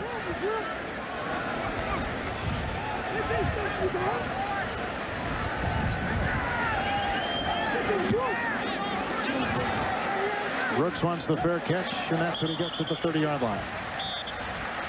36-yard punt by Saxon. We're in the second half, and the Packers holding on to a shutout lead over the Minnesota Vikings. Kevin Harlan, Jerry Glanville, third quarter of play, Lambeau Field in Green Bay, Wisconsin. In the inaugural season of Fox's relationship with the National Football League, 13-0, Green Bay on top. Favre has had a brilliant day. First, second half possession. Little play action on first down. He's got the tight end, Ed West. He told us yesterday West might catch 10 passes today. You know what? He's coming close to it. We asked him if they did not sign Sterling Sharp, what that would do to him, and he said, we'll just keep feeding the ball to Ed West. Well, they got Sterling Sharp signed, but West is still going to get the ball. There's a penalty on the Packers. Number 62, offense. 10-yard penalty, first down. Guy McIntyre. Guy was very interesting. He said, I said, what's it like coming from the 49ers to here? And he said, at one time, if they threatened to send you to the Packers, it was like an elephant's graveyard. It was like you were going to end your career. And he says, things have changed here now. Now people are proud to come to the Packers. But he said about 5-6 years ago, he'd have thought his career was over getting shipped up to Green Bay. Well, now Green Bay has the most modern facilities of any team in the National Football League. They just built a brand new indoor facility, the Hudson Center across the street. We'll get a shot of that from our blink a little bit later on. With the penalty, 1st and 20. Robert Brooks was knocked into next week by Dwayne Washington, the rookie, and the youngest cornerback in the NFL. When a rookie can come on and play like that, really the ball hung out there. They had a deep out. By deep, it was a wide throw from one hash mark. He's on the wide side. The ball hangs a little bit, and Dwayne drives and gets a good shoulder on him. The Vikings were not afraid to start this youngster. They said he was a football player and that he'd make plays for him today. 2nd down and 20. Edgar Bennett. And he's to the 26, tackled by Ed McDaniel. Just the close over. They're not going to change their game plan. That 3-yard throw and let the back try to shake off of somebody and pick up more yardage. Minutes ago, Jerry, we saw a first down passing statistic. Favre was 8 of 9. What's your interpretation of him throwing so much and with such great success on first down? The Vikings are his own team. They're not going to come up and challenge and press man-to-man, so they're going to be off. So those little dunk passes are going to be completed. Jack Del Rio scans the offense to 3rd and 14 for Favre. Screen pass dropped again by Cobb. The second one he's dropped in the second half. Henry Thomas was right in the face of Favre. Great pressure. On a screen pass, you still got to stun the defensive lineman, and they sort of just let maybe one of the best tackles in football free. Henry didn't have anybody hitting him, and he put too much pressure on the quarterback. Green Bay's 5th punt in their 8th possession. Coming up, 4th 3 and out for the Packers. Hendrick is deep back. 2-step drop back. Watch how quickly he gets this ball off.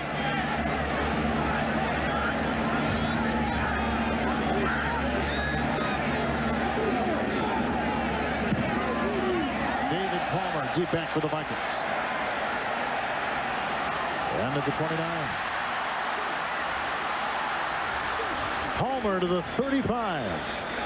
And the Vikings will begin it for a second time in the second half. The Packer defense shutting out that Minnesota offense. 13-0 Green Bay. Fat Boy was named after him and me. So that's why we got on him. First down and 10 for Moon. Terry Allen wrapped up by Reggie White after a 3-yard gain. George has got to finish the block. He turned around to see if Allen got through and almost got run over. Good way to get hurt. Just keep on playing and you hear the whistle. Well, the Vikings trying to get that run going, but players like Reggie White have done a spectacular job in trying to stuff it. Neither team really has run the ball well, which was the goal coming in for both offenses. 2nd down and 8.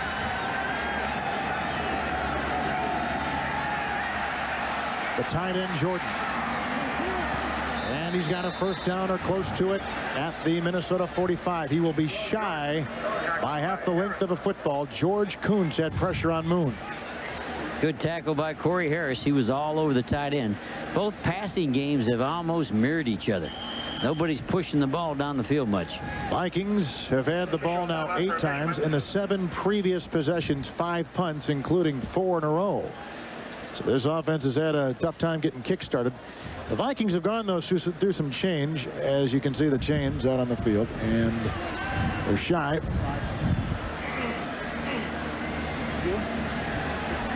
That offensive line, Jerry, has been shuffled just a bit and gone. Some very big names. They're on that offensive line. Zimmerman, Loudermilk, Habib, Schreiber, their starting center last year. I mean, this offense has gone through some major change. Well, they've got a center that's never played that position before, and they're going against a good defensive football team. Here's a graphic on Green Bay being the 2nd in the league on yards allowed, and of course Minnesota #1. So when you got good defense, your offense struggles a little bit. Vikings 3rd down And a chain link.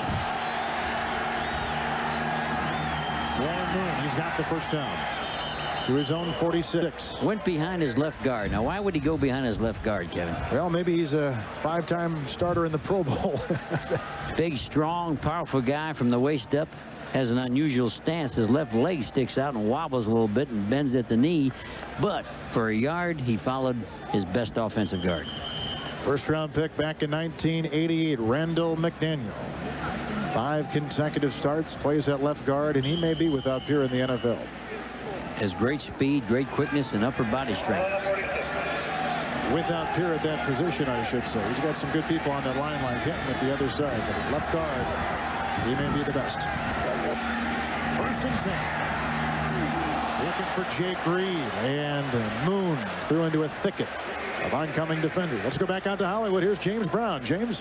All right, Kevin, the deadlock has finally been broken at the Silverdome as Scott Mitchell from the 3 tosses to 6'4" Herman Moore. It is now a 1-touchdown lead by Detroit, 14-7. That in the 3rd. Back to Kevin and Jerry. Against Jerry Glanville's old Atlanta Falcons.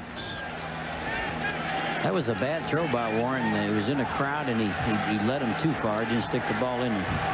Reed sort of short-armed on that play, but it was pretty crowded. 2nd and 10.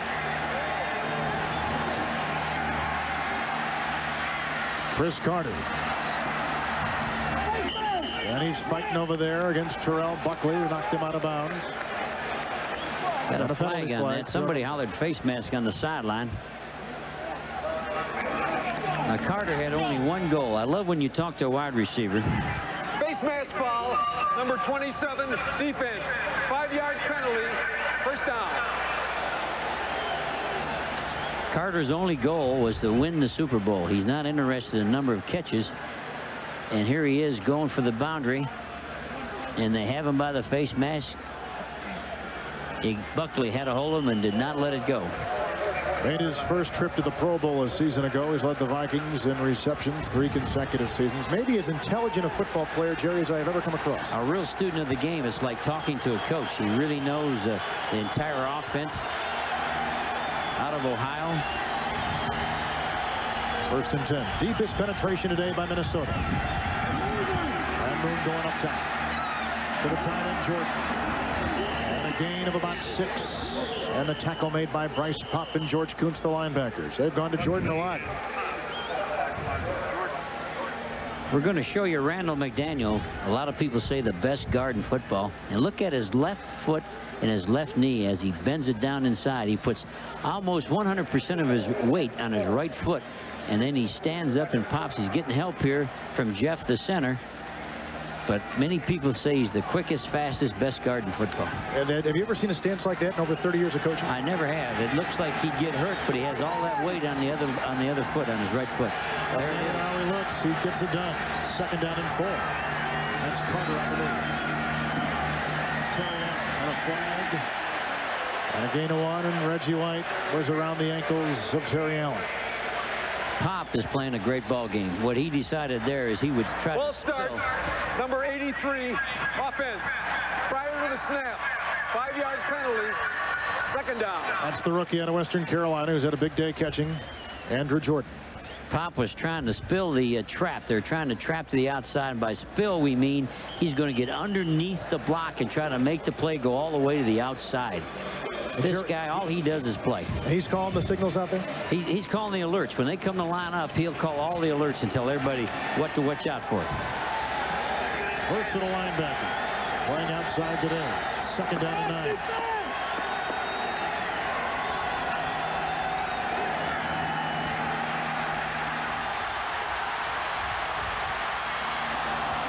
And he's got to catch Adrian Cooper, the tight end. Then a first down for the Minnesota Vikings to the Green Bay 26. Moon was running for his life from Reggie White and Sean Jones. It was a busted play. They flushed him out and chased him, but he was able to look downfield and find his own tight end. Here he wants to drop straight back, but look at the pressure coming after him. He releases to his right, looks for Adrian Cooper, and Adrian falls down, or he could have run for about another 10 yards. Longest pass completion today by Warren Moon, who began the first half with 2 interceptions. He has settled down here in the second half. Got a trips to his left. Tight end in motion. Moon. Jake Reed, another first down inside the Green Bay 15-yard line, a pickup of 13 yards. Nice catch, just a 1-2. He doesn't want to get any pressure, so 1-2 through the quick slant. Good catch in traffic. That's what they started off with the game, and it ended up a tip ball, and he got himself in trouble. But they're coming back and throwing it to a different receiver. Appears much better tempo. 1st and 10. First time the Packer defense has really been tested today. A slot to his right. Terry Allen. He spins and turns to the 9. Inside trap. Sean Jones around his ankle brought him down. McMichael told us that when he plays the Minnesota Vikings, he'll get to see more traps than he will the whole rest of the year. In fact, he says if you play him twice, it's like you played 10 years of traps. That's how much they like to come up inside. They're taking McMichaels out now. There's a guy that said, I'd play for nothing. I just love football. You don't have to pay me. Vikings are very good. inside the 20 team. 2nd down and 7.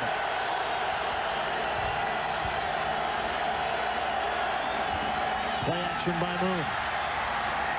And somebody screwed up. Now Reed was triple teamed. Did the Moon just throw that away? It was a play action pass, and Warren, when I had him, his strength was never to turn his back to the defense. It's play action pass, and you don't get to see everything. I always thought his strength was backing up, seeing the whole field, seeing what he wanted to do, and it's not really a good fit. When we coached him, play action pass was like 5% of our offense, but it was 70% of our sacks, that you don't get to see everything that's happening. Just the 2nd time he has played the Packers. 3rd down and 7.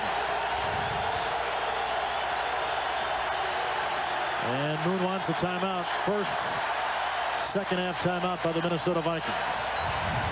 This is too good a position to let things get away. Packers trying to keep the shutout. Vikings trying to get in for the first time. This drive, Jerry Glanville, has been especially productive. 5 of 7. He's looked very sharp. I'm not so sure he wouldn't have looked that sharp earlier if it wasn't for those deflected passes. Those passes were good throws, and that was not his fault. Here, I think his throw has to go to the end zone. If it's incomplete, you want the thing to end up in the end zone. Get Carter in the ball game down here. 11th play of the drive. 3rd and 7.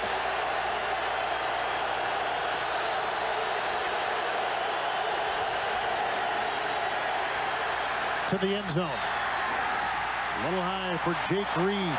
Coverage by Terrell Buckley, 27. His first look was for Carter. Carter was in the slot, and Green Bay came in and doubled the slot.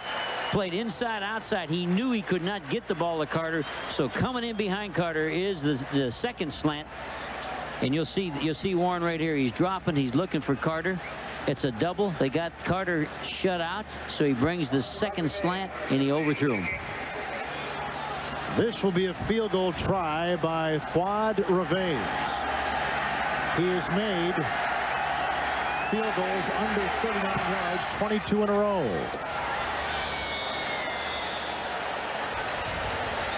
And we will take a timeout. The Vikings are on the board. The Packers lead it 13-3. Reveiz good from 28.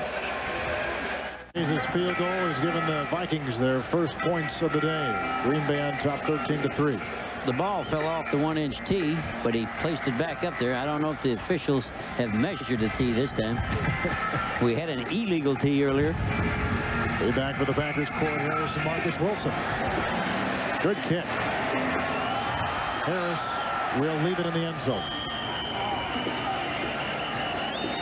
Packers will get it for a second half possession, holding on to a 13-3 lead over the Minnesota Vikings. First down on the roll 20.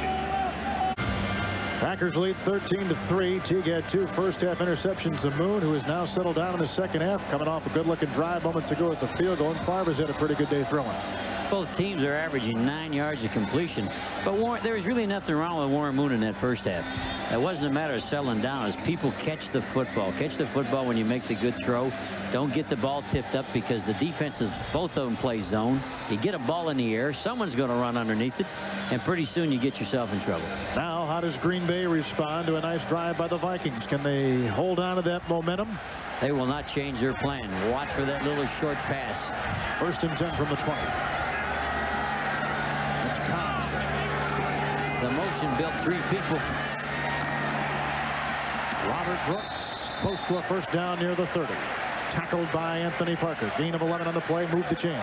Just a little curl off the slot formation. Nothing. Just a little turn in. And his first read, he has a 1-2-3 read. That was his progression, his first shot. One thing about Favre, he does like to look where he's going to throw, and he's looking in there, and he just delivered the ball. Brooks has caught it 3 times for 30 yards today. He's had a big day as a compliment to Sterling Sharp. 1st and 10. A tight wing set with 2 backs in the backfield. Edgar Bennett. Oh, is he wrapped? Seemed like a good thing at the time. Jack Del Rio got his hat on early. With that formation, the only place they could go was to the defensive left. So the defensive left said, hey, you're going to get in a strong formation with a tight wing. We're going to knock you backwards. 55's Del Rio, middle of the screen. Plug in the hole, come up after him. and you can see nobody blocked him. Nobody attempted to block him. The line was slanting over to the wing side and ate up all the blockers. But a good play by Jack Del Rio. But you got to make those plays if nobody's blocking you. 2nd down and 10. To Cobb on a good block. But nowhere to go. The Vikings now, Jerry, seem to have that fire in their eye. Whatever they did on D, what I think's really happening is this is the old play with the flare and the curl, and what the defense has got to do, you can't sit in the zone, and I think what they did out of that zone, they came up and pressed the back pretty quick. Even though the coach told us last night, all they want to do is play zone from the 5 to the 5. With the game like it is, it's getting closer. Come on after them a little bit. 3rd and 11. 3 wide receivers in the game.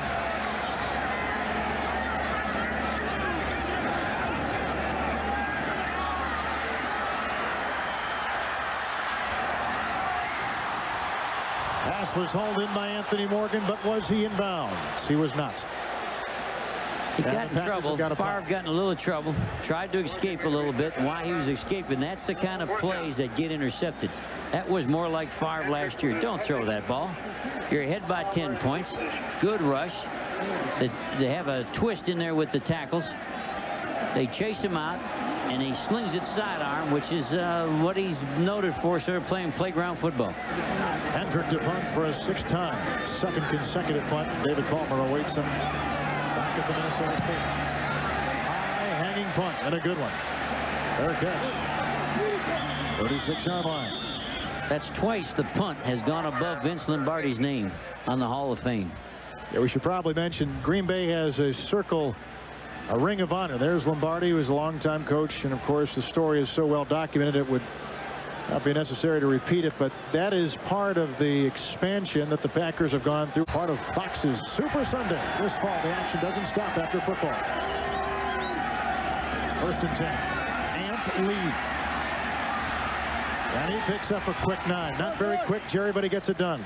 He beat him by design. Look at this crowd here. Here's the biggest, the Vikings versus the Packers.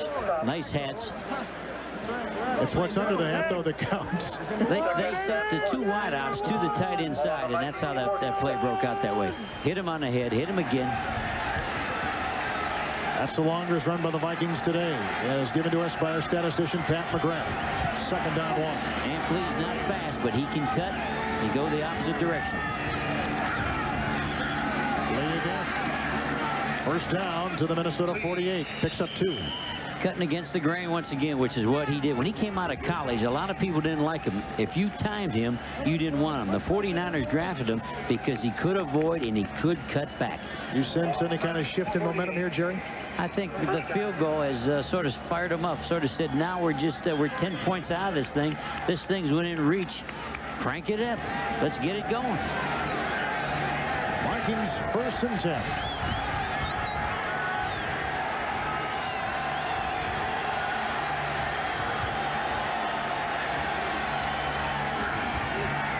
Warren Moon.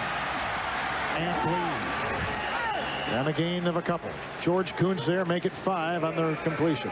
George was close to making a big play. That one would scare me if I was the quarterback. That was close to being picked off. Had real good coverage. Good play, George.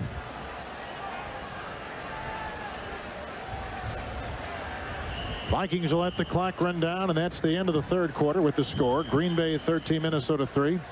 Fox NFL Sunday will continue after these messages from your local station.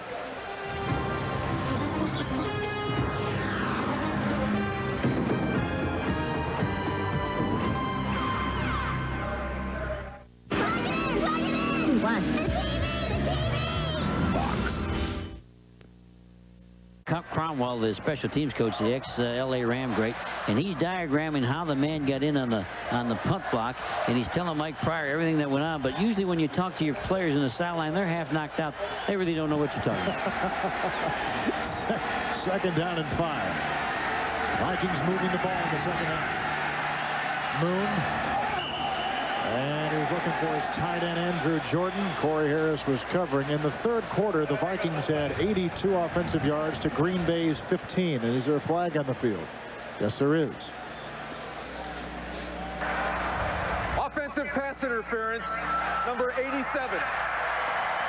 10-yard penalty Second down. 87, Adrian Cooper, the new Viking. That kills you when you get a 10-yard penalty and you're trying to make a 3-yard pass. We've seen more tight ends in the flats today, and they're just trying to.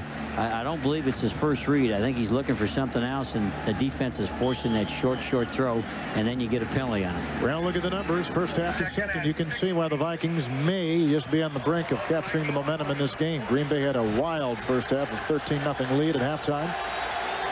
But the Vikings have come out in the third quarter. Will try to continue it in the fourth. Now it is second down and 15. David Palmer is a wide receiver. 4 wide receivers.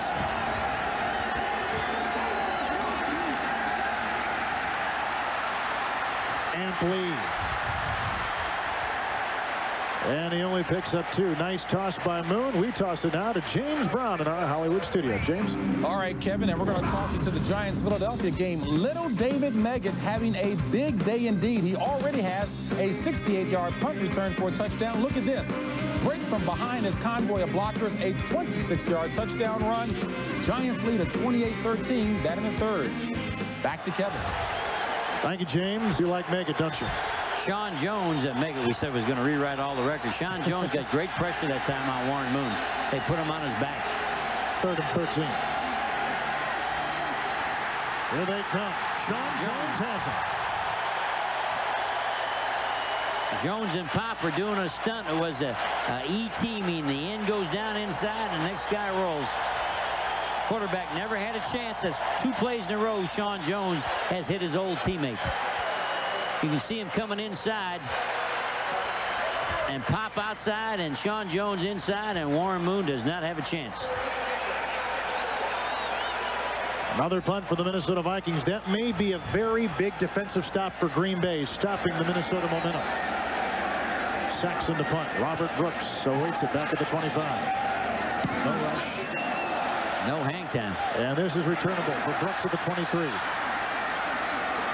I tell that to the Vikings special teams. They were all over that play. Nice. You got to give them credit for covering that low hang time. Green Bay holding on, leading Warren Moon and the Vikings 13-3. Another sellout in Green Bay. That's the story here for many, many years. The Packers on top of the Minnesota Vikings 13-3. Well, Jerry, the Green Bay defense just had a nice stop. It's up to the Green Bay offense now, and we'll see if they've got their edge. What do they need here?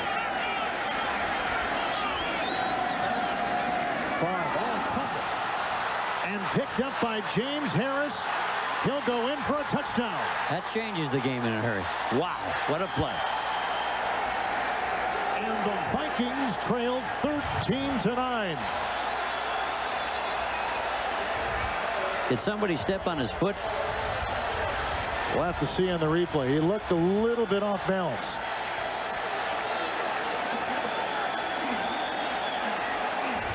He looked like he stumbled, like maybe somebody had stepped on his foot, maybe his center, maybe the guard. James Harris is replacing Chris Dolman. He is key on the overall success of this defense, and he has just been heard from in a very, very big way.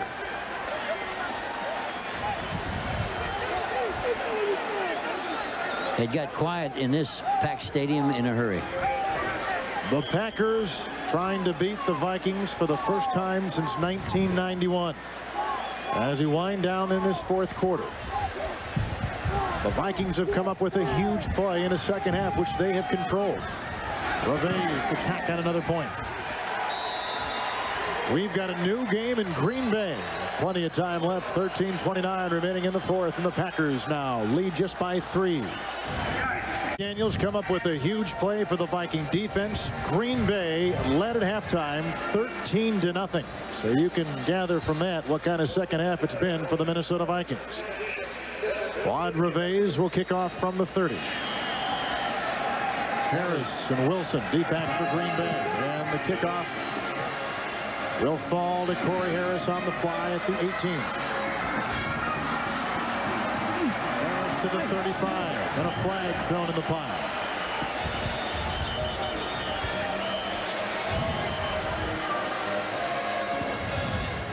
And they untangle the bodies, and we'll see what Jerry Markwright and crew have found on that kickoff return.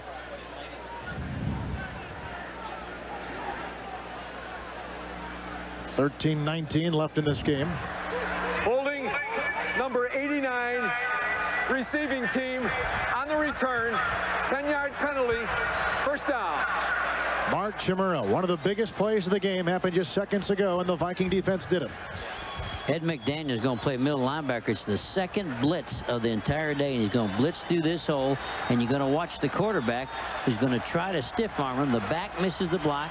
Look at Favre with his hand up on him, and the ball's out, and a good job of running with the ball. Just don't lay on it. Pick it up and run it in for the touchdown. That has made this crowd get quiet in a hurry. How will Green Bay respond? We'll find out. 1st and 10 from the 20.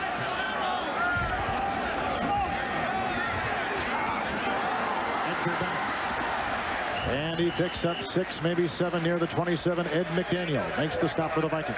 Continuing with the same game plan, they're going to throw that 3-yard pass and run after the catch. Only the second blitz all day by the Minnesota Vikings. The second, and the first time they blitzed, they got caught going the wrong way, and Green Bay had a run going the other way and hurt them, so they sort of stayed away from it. But that dog and blitz there sure changed the game. A nice play because a back was trying to block Ed McDaniel, but he wouldn't let himself be blocked. 2nd down and 3. There's your tight wing. Favre to shot. And a first down. First catch, second half. Green Bay Packers 36-yard line. Yeah, he was very much a part of the offense in the first half. That's the first and the second half for Sharp today. They fooled the Minnesota Vikings there. They went to that tight wing with all the backs set to the quarterback's right. One guy all by himself to the quarterback's left and stood up and threw that slant. Jerry, knowing how the Vikings have controlled the second half, how important is this drive for Green Bay? I think it's important that Green Bay gets time off the clock with this possession. They have a 1st and 10. Reggie Cobb to the 45 and tumbling to the 46 and close to a first down. Big hole. They're going to run that lean draw. They did a nice job opening up a big hole. Reggie cut it up in there and then got good body lean. Got his pads down low and tried to run over some people. That's the first turnover for the Packers today. Vikings had 2 turnovers in the first half. They'll bring the chains out to see just how close they are. Jerry, what's on that thing that Holmgren's holding there? He has down and distance with play suggestions. It may say 1st and 10, and then usually there's a difference between 2nd and 6 and 2nd and 7, and he'll put his finger down in those situations and look at what his options are and what they've been practicing. This looks like just a little bitty one. Holmgren calls the plays. Holmgren calls the plays. They also can wigwag him in, but with the new helmet, this radar football that we're playing, he just talks to him. 2nd down, inches to go. That ball's been signed by Paul Tagliabue.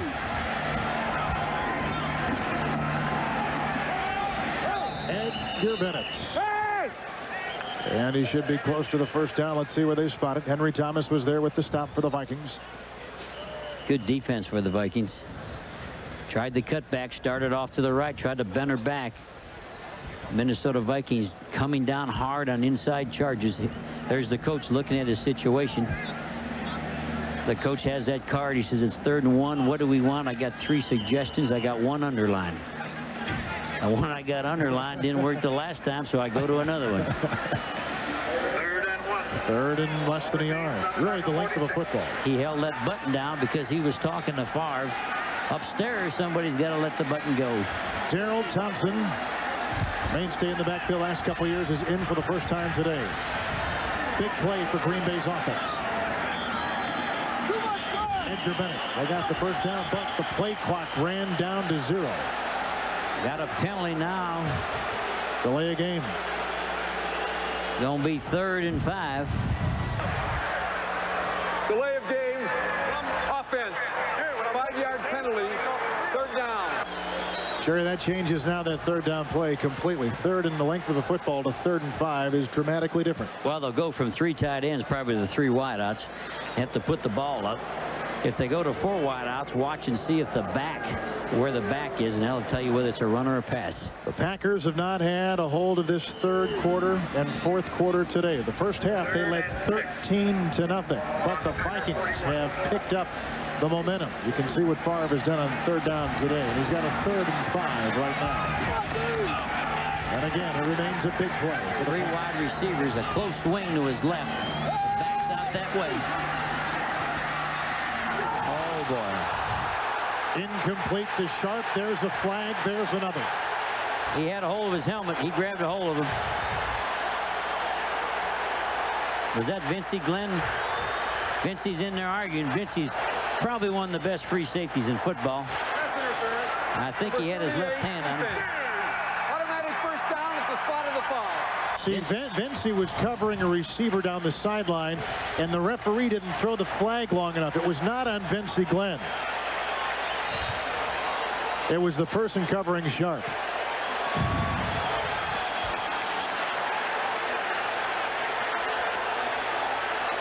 There's Sharp coming in. Scott.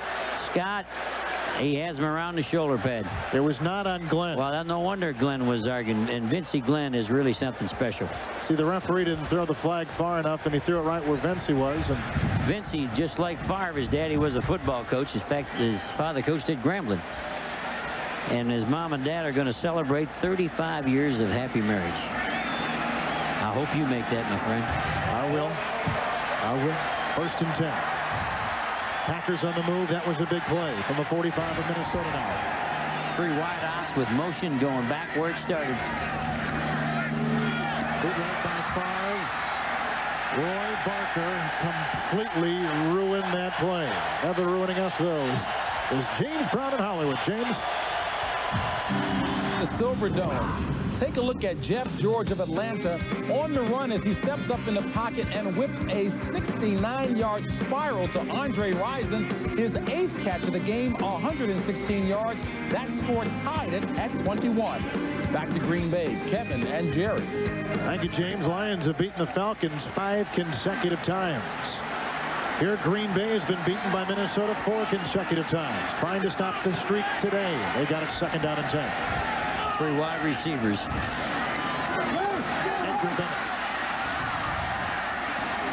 Ed McDaniel came in and made a marvelous play, wrapping his paws around the hips of Bennett. They're pulling McIntyre, trying to get him out around like he did at the 49ers. An elephant graveyard, he said this used to be, but now players want to come here and be part of this pride, part of this tradition. McIntyre, unrestricted free agent, signed from San Francisco, played 10 seasons with the San Francisco 49ers, 5 Pro Bowl appearances. 4 wide receivers. Trips to the quarterback's right, 3 of them to one side. He's looking that way. Close to a 1st down. Robert Brooks has it near the 36-yard line of Minnesota. Anthony Parker, maybe the best cover guy in the secondary in the Vikings, makes the stop. Jerry, do you go for it here? They're so close. I think you go for it. Minnesota is having trouble stopping the 3 people to the same side. The 2 outside are clearing it out. And the 3rd guy in is just breaking to the flat, making the linebacker go all that way because they're not bringing a safety up to that trip side. They're leaving the safety deep. Thing impressive about this drive for Green Bay is they've been outscored 10-0 in the 2nd half alone, yet when they've needed the big offensive drive, they have gotten it here late in the game. Look at your clock, too. What they're doing is they're taking the ball out of the Vikings' hands. Warren Moon can't score with the defense in there. They're shy by at least a yard, and upcoming will be the 8th play of the drive. It's too far for the field goal, so what you might as well do, you might as well go ahead and try to get the 1st down. Do you like the call? He's going to go for it on 4th and 1. I think it's the only call. There's Coach Mariucci looking at his board. Everybody's looking at his sheet but you and me.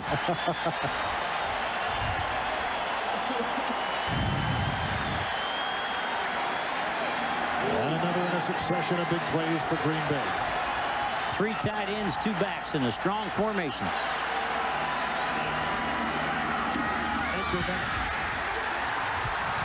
They'll be close. Real close. That's the only way they could go with that set. That's the set they ran before. Put the backs to the wing side, said, we're coming, you know we're coming, let's see who wins this thing.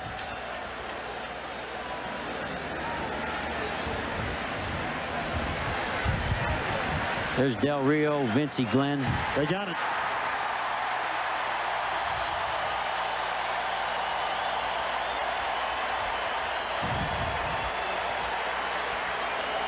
The backs are to this wing side. It's power running, lead back up through there. And he just stretches out and just leans the ball over. Big first down for the Packers on a drive which needed to be long and eat up a lot of time on the clock. Upcoming is the 9th play of the drive. Then 4.5 minutes in the 4th quarter. That's Edgar Bennett, and he crawls to the 31, and he picks up 4. Little misdirection. Had the 2 tight ends trying to stretch that 4-3 out so they can find a little hole in there. Jerry, do you learn about the character of a team when the guns are shooting, the bullets are flying, and their backs are against the wall like the Packer offense's backs have been against the wall in the second half? I think both of these teams, probably their strength is the character of their players and their people. As we talk to these 2 teams, these people are quality people. I don't think you'll see either team have anything but a good year. 2nd and 6. McDaniel again. Ed McDaniel with another big play on defense in a second half filled with big plays. Fire was trying to get the slot back that broke to the flat to turn upfield and get going.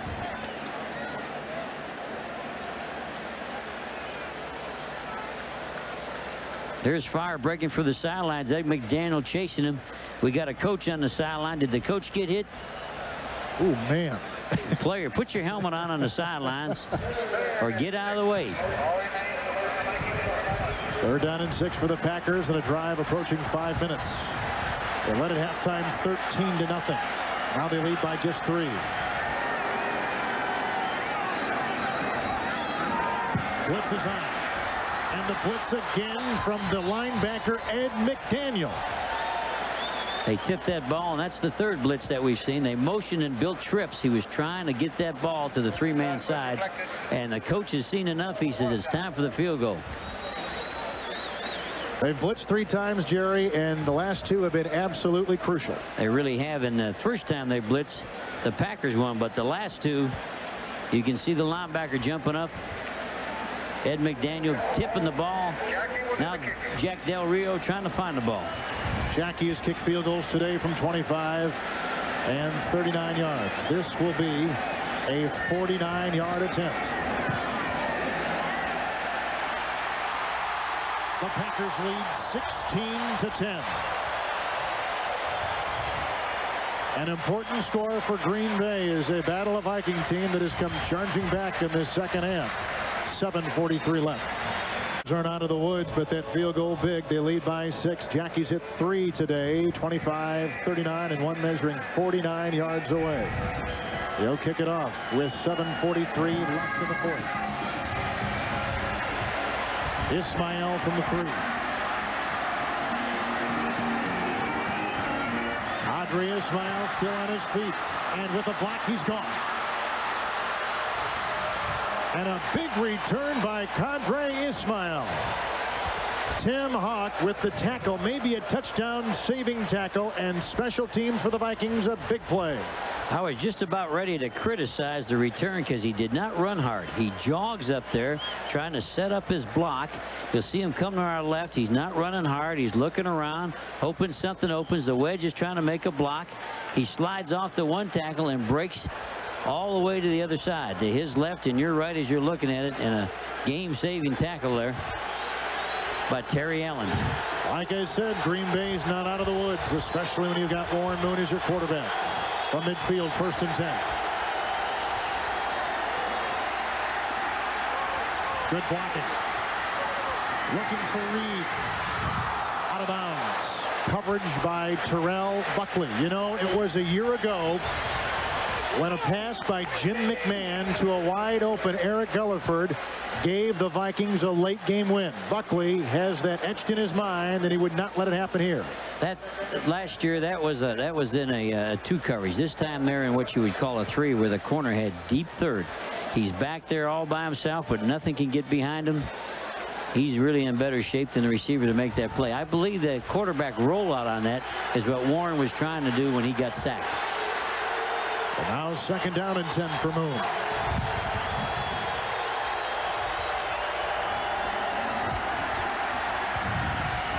Jordan drops it, incomplete.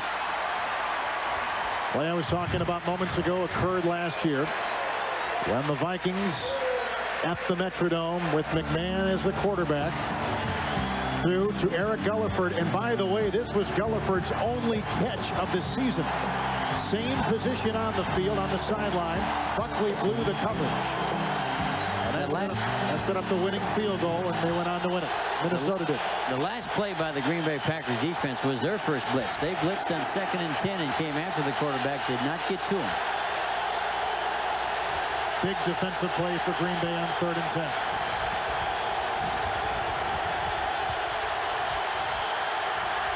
Moon to Allen.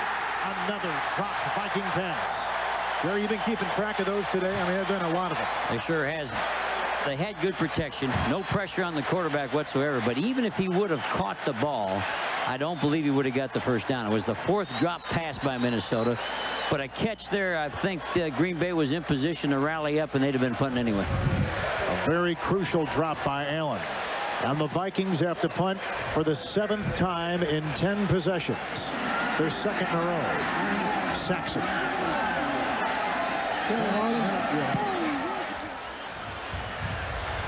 Robert Brooks, the fair catch on a knee at the 14. 36-yard punt. 7:06 remaining. Packers trying to hold on. They lead it 16-10. Packers lead 16-10. Packers need one more drive, and the Vikings need one big defensive play. Both have shown they can do it in the second half. Green Bay is starting with their worst beginning field position right here at the 14. And Brett Favre with a 1st and 10. There's their 4th blitz.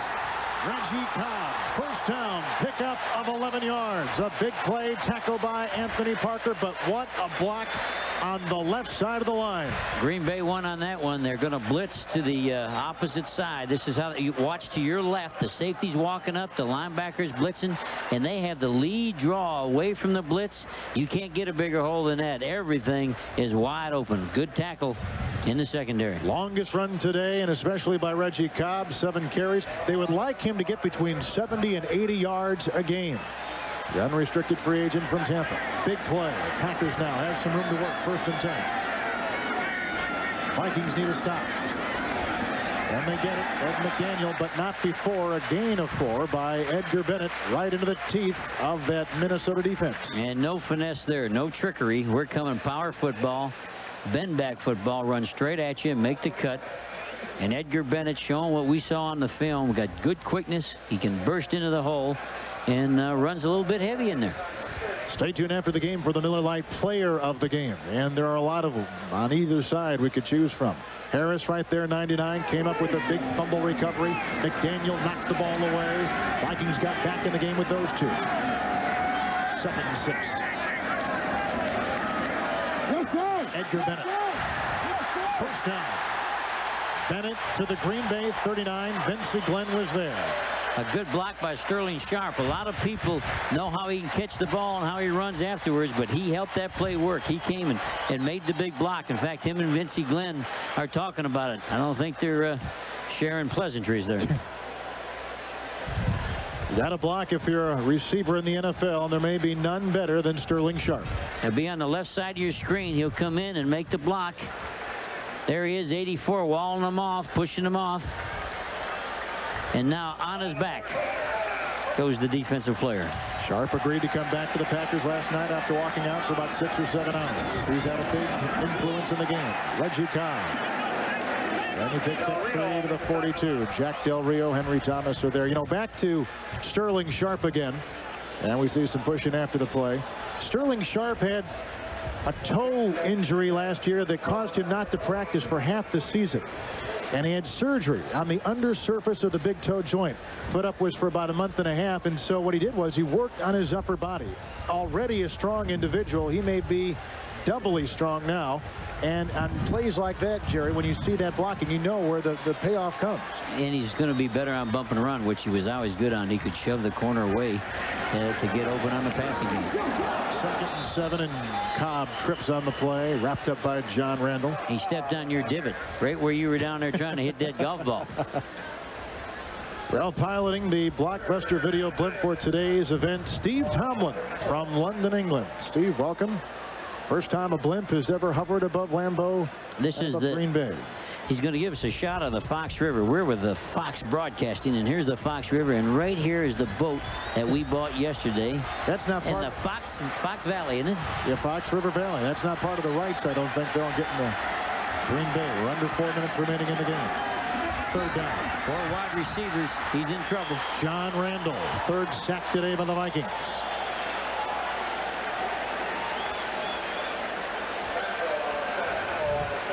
Pro Bowl starter last year, third in NFC sacks. Well, he was smart there. He didn't throw it away. Talking about Favre.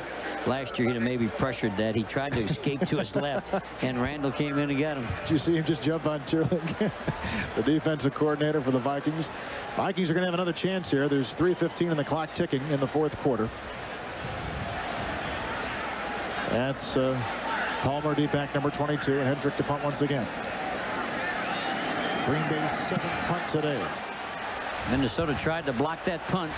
Palmer. And he's to the 26. Doug Evans was there, 41-yard punt. Good special teams coverage. One thing the Packers have improved on, when they started this year's preseason, everybody was disappointed with their coverages, but they've come a long way, and really what used to be a stick in their eye has sort of become a little bit of pride for them. There was a penalty, and it's a hold against the Green Bay Packers. Well, strike or no strike. Look at that stadium. Totally packed. Nobody's leaving. There's their special teams coach, Nolan Cromwell.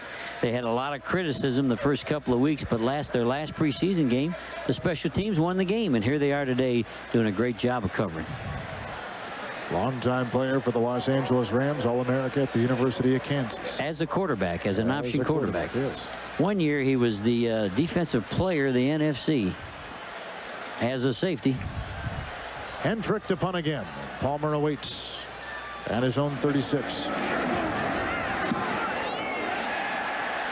Good punt. Palmer at the 35. And he gives the Vikings good field position. That was a big penalty against the Packers, Jerry, because look where the Vikings will start. Every time you get a penalty like that and have to kick over, it usually adds up, and that added up to about a 12-yard difference there. So you get a first down against you by the penalty. Well, coming up next will be the Dallas-Pittsburgh game, the second game of our doubleheader. We've got 2:49 remaining in this one, and the game, folks, is going to come down to the final 2:49. Green Bay leads by 6.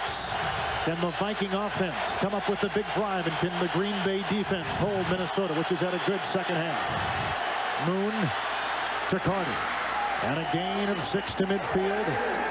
And a tackle made by Doug Evans. Carter tried to run over him. He tried to put the bone on him. He wound up and hit him with his forearm, but it's still a real short pass. They had 3 wideouts, and we're still seeing the slot back or a tight end or an inside receiver running that diagonal to the flat. We're down to 2:43. You can't throw all flats, can you? You tell me. You better put something downfield a little bit deeper. Second down 2.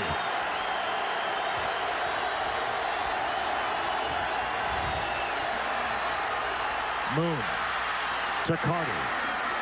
First down for the Green Bay 39, and the tackle made by Corey Harris. I hope they get up on the ball. Don't bother huddling here. Get up on the ball. Keep this thing going.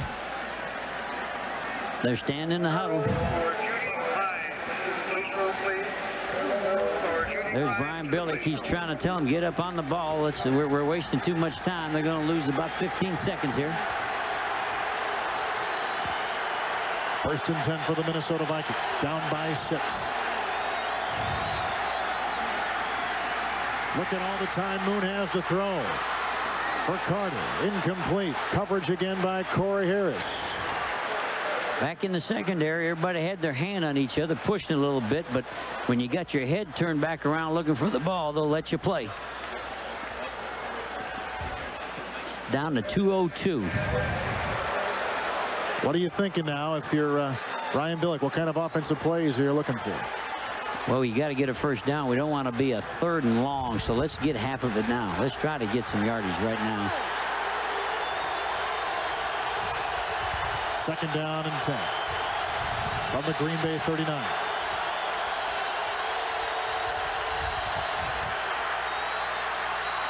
Moon intercepted for a third time. Linebacker James Willis. The biggest play of the ball game has been turned in by reserve linebacker James Willis.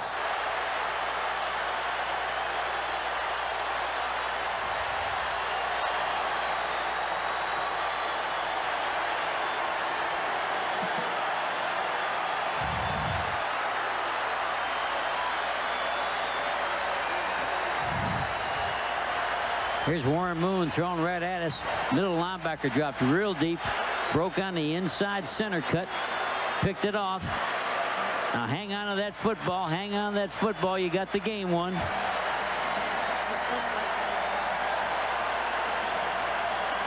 The first interception in his young career. And it couldn't come at a better time.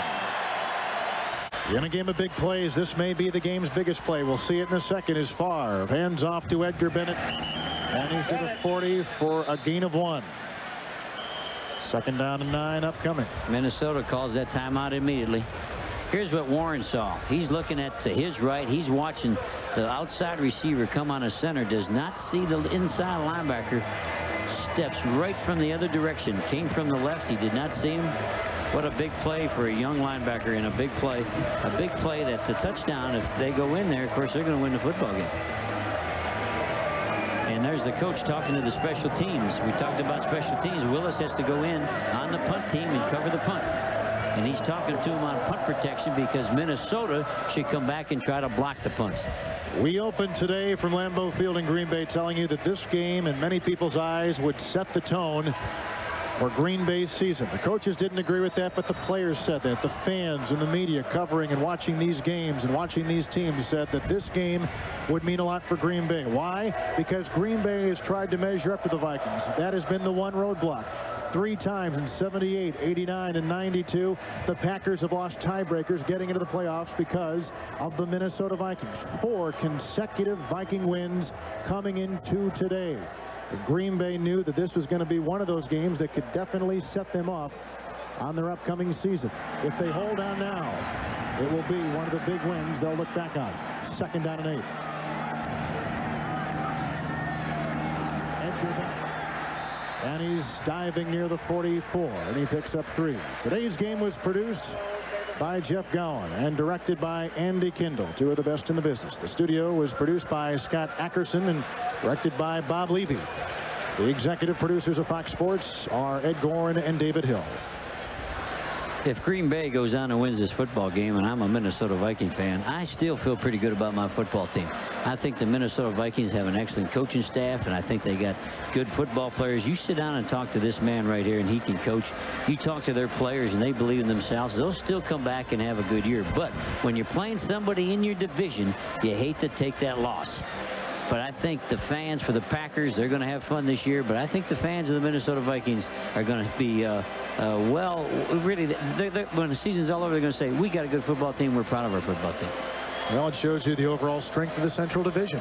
The NFC Central is a jump ball. Anybody can get it, including Tampa Bay. They can all beat each other, and that makes for a great division. Coming up next, the Dallas Cowboys at the Pittsburgh Steelers. They're going to say Warren Moon had 3 interceptions, but 2 of those were deflected now. 3rd and 5. Vikings are out of timeouts. Edgar Bennett. Now it is 4th down. Vikings cannot stop the clock. Packers are going to have to punt. Jack Del Rio with the big tackle.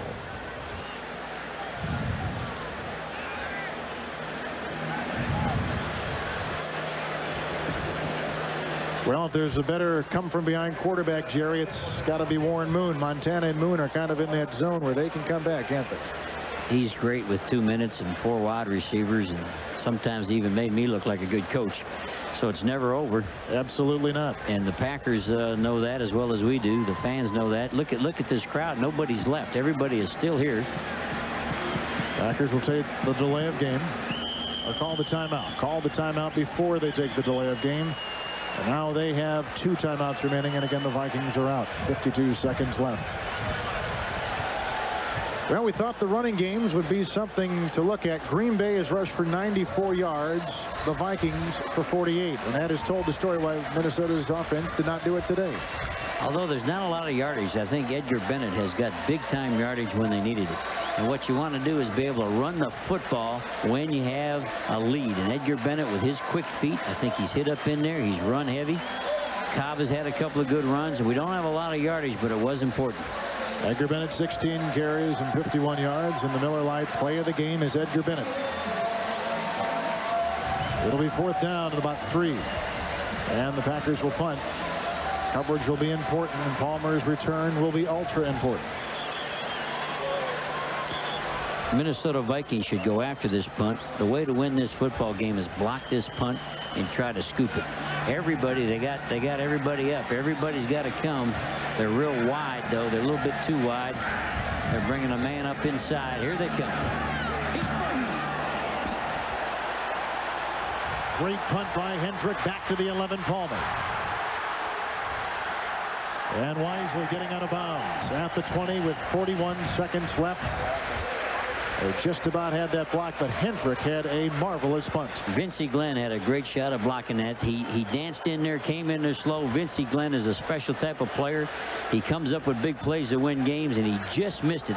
If he could have laid out a little bit, he was standing tall as he went through, but it was a great effort by a heck of a football player, Vincey Glenn. Well, now you're going to see a clinic. Warren Moon, 28 times in his career, has led the Vikings in fourth-quarter comebacks to tie or win a game. Not the Vikings, but the team he was with. Excuse me, yes. That was me. He was helping me win. Down in Houston. Moon, Ismail, and a gain of 8. Out of bounds. Clock stopped at 36 seconds. To the 28.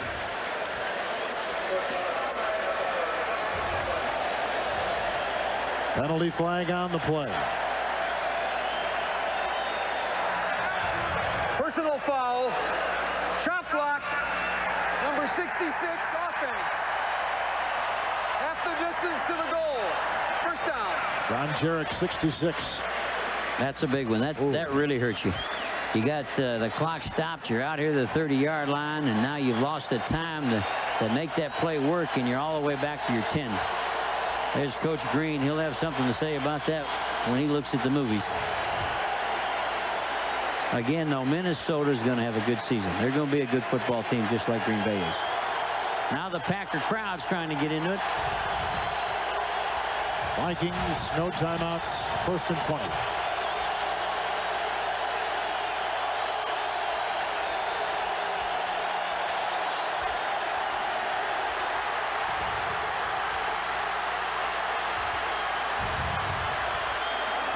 Ismail came back for the catch, 35. It is a first down and a pickup of 25 and a big play. But the clock continues to roll. No timeouts. Nothing left. They have to get up at the line. They're playing a deep, deep zone. Throw the ball down here. Down to 9 seconds.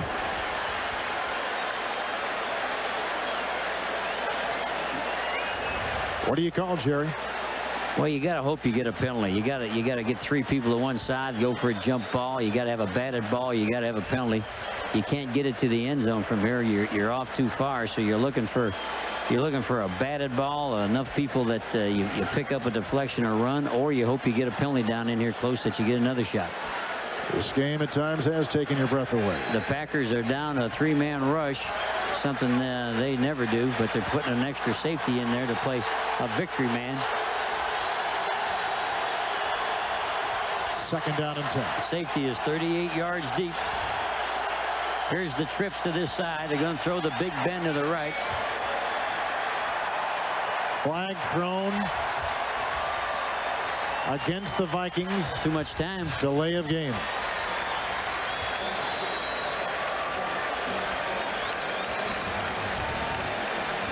The other thing you may try here, you'd have to watch for the old hook and ladder play where you hit a man on a button hook. If you're playing Don Shula, it's going to be a hook, and he's going to lateral it back.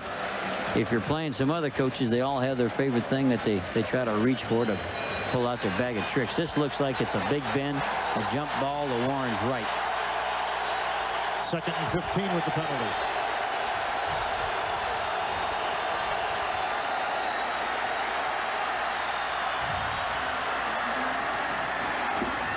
Looking for Carter. Broken up, 1 second remaining. That's the play we were talking about, the jump ball to that side, hoping that if they do bang your receiver too early, you got a chance here maybe at the 25 with a penalty. You got to come back probably with the same play. Had good protection because they only have a 3-man rush. I often thought about this. I went to the 3-man rush when I was coaching, but I often thought maybe that extra guy on the quarterback doesn't allow the good throw on this play because he slid all the way up to the line of scrimmage before he let that ball out of his hand. And this will definitely be the final play of the game unless Minnesota scores. Big bend to the right once again. 3 wideouts. 3-man rush. That's it. Green Bay's won it. The Packers have their first win over the Minnesota Vikings since 1991. The first win in 5 meetings and the first time Mike Holmgren has beaten his old assistant coaching friend with the San Francisco 49ers, Dennis Green. Sharp had a touchdown. Moon, 3 interceptions. Now for Jerry Glanville, Kevin Harlan saying so long from Green Bay, where the final score, Packers 16, Minnesota 10. You've been watching Fox Sports in their presentation of the NFL.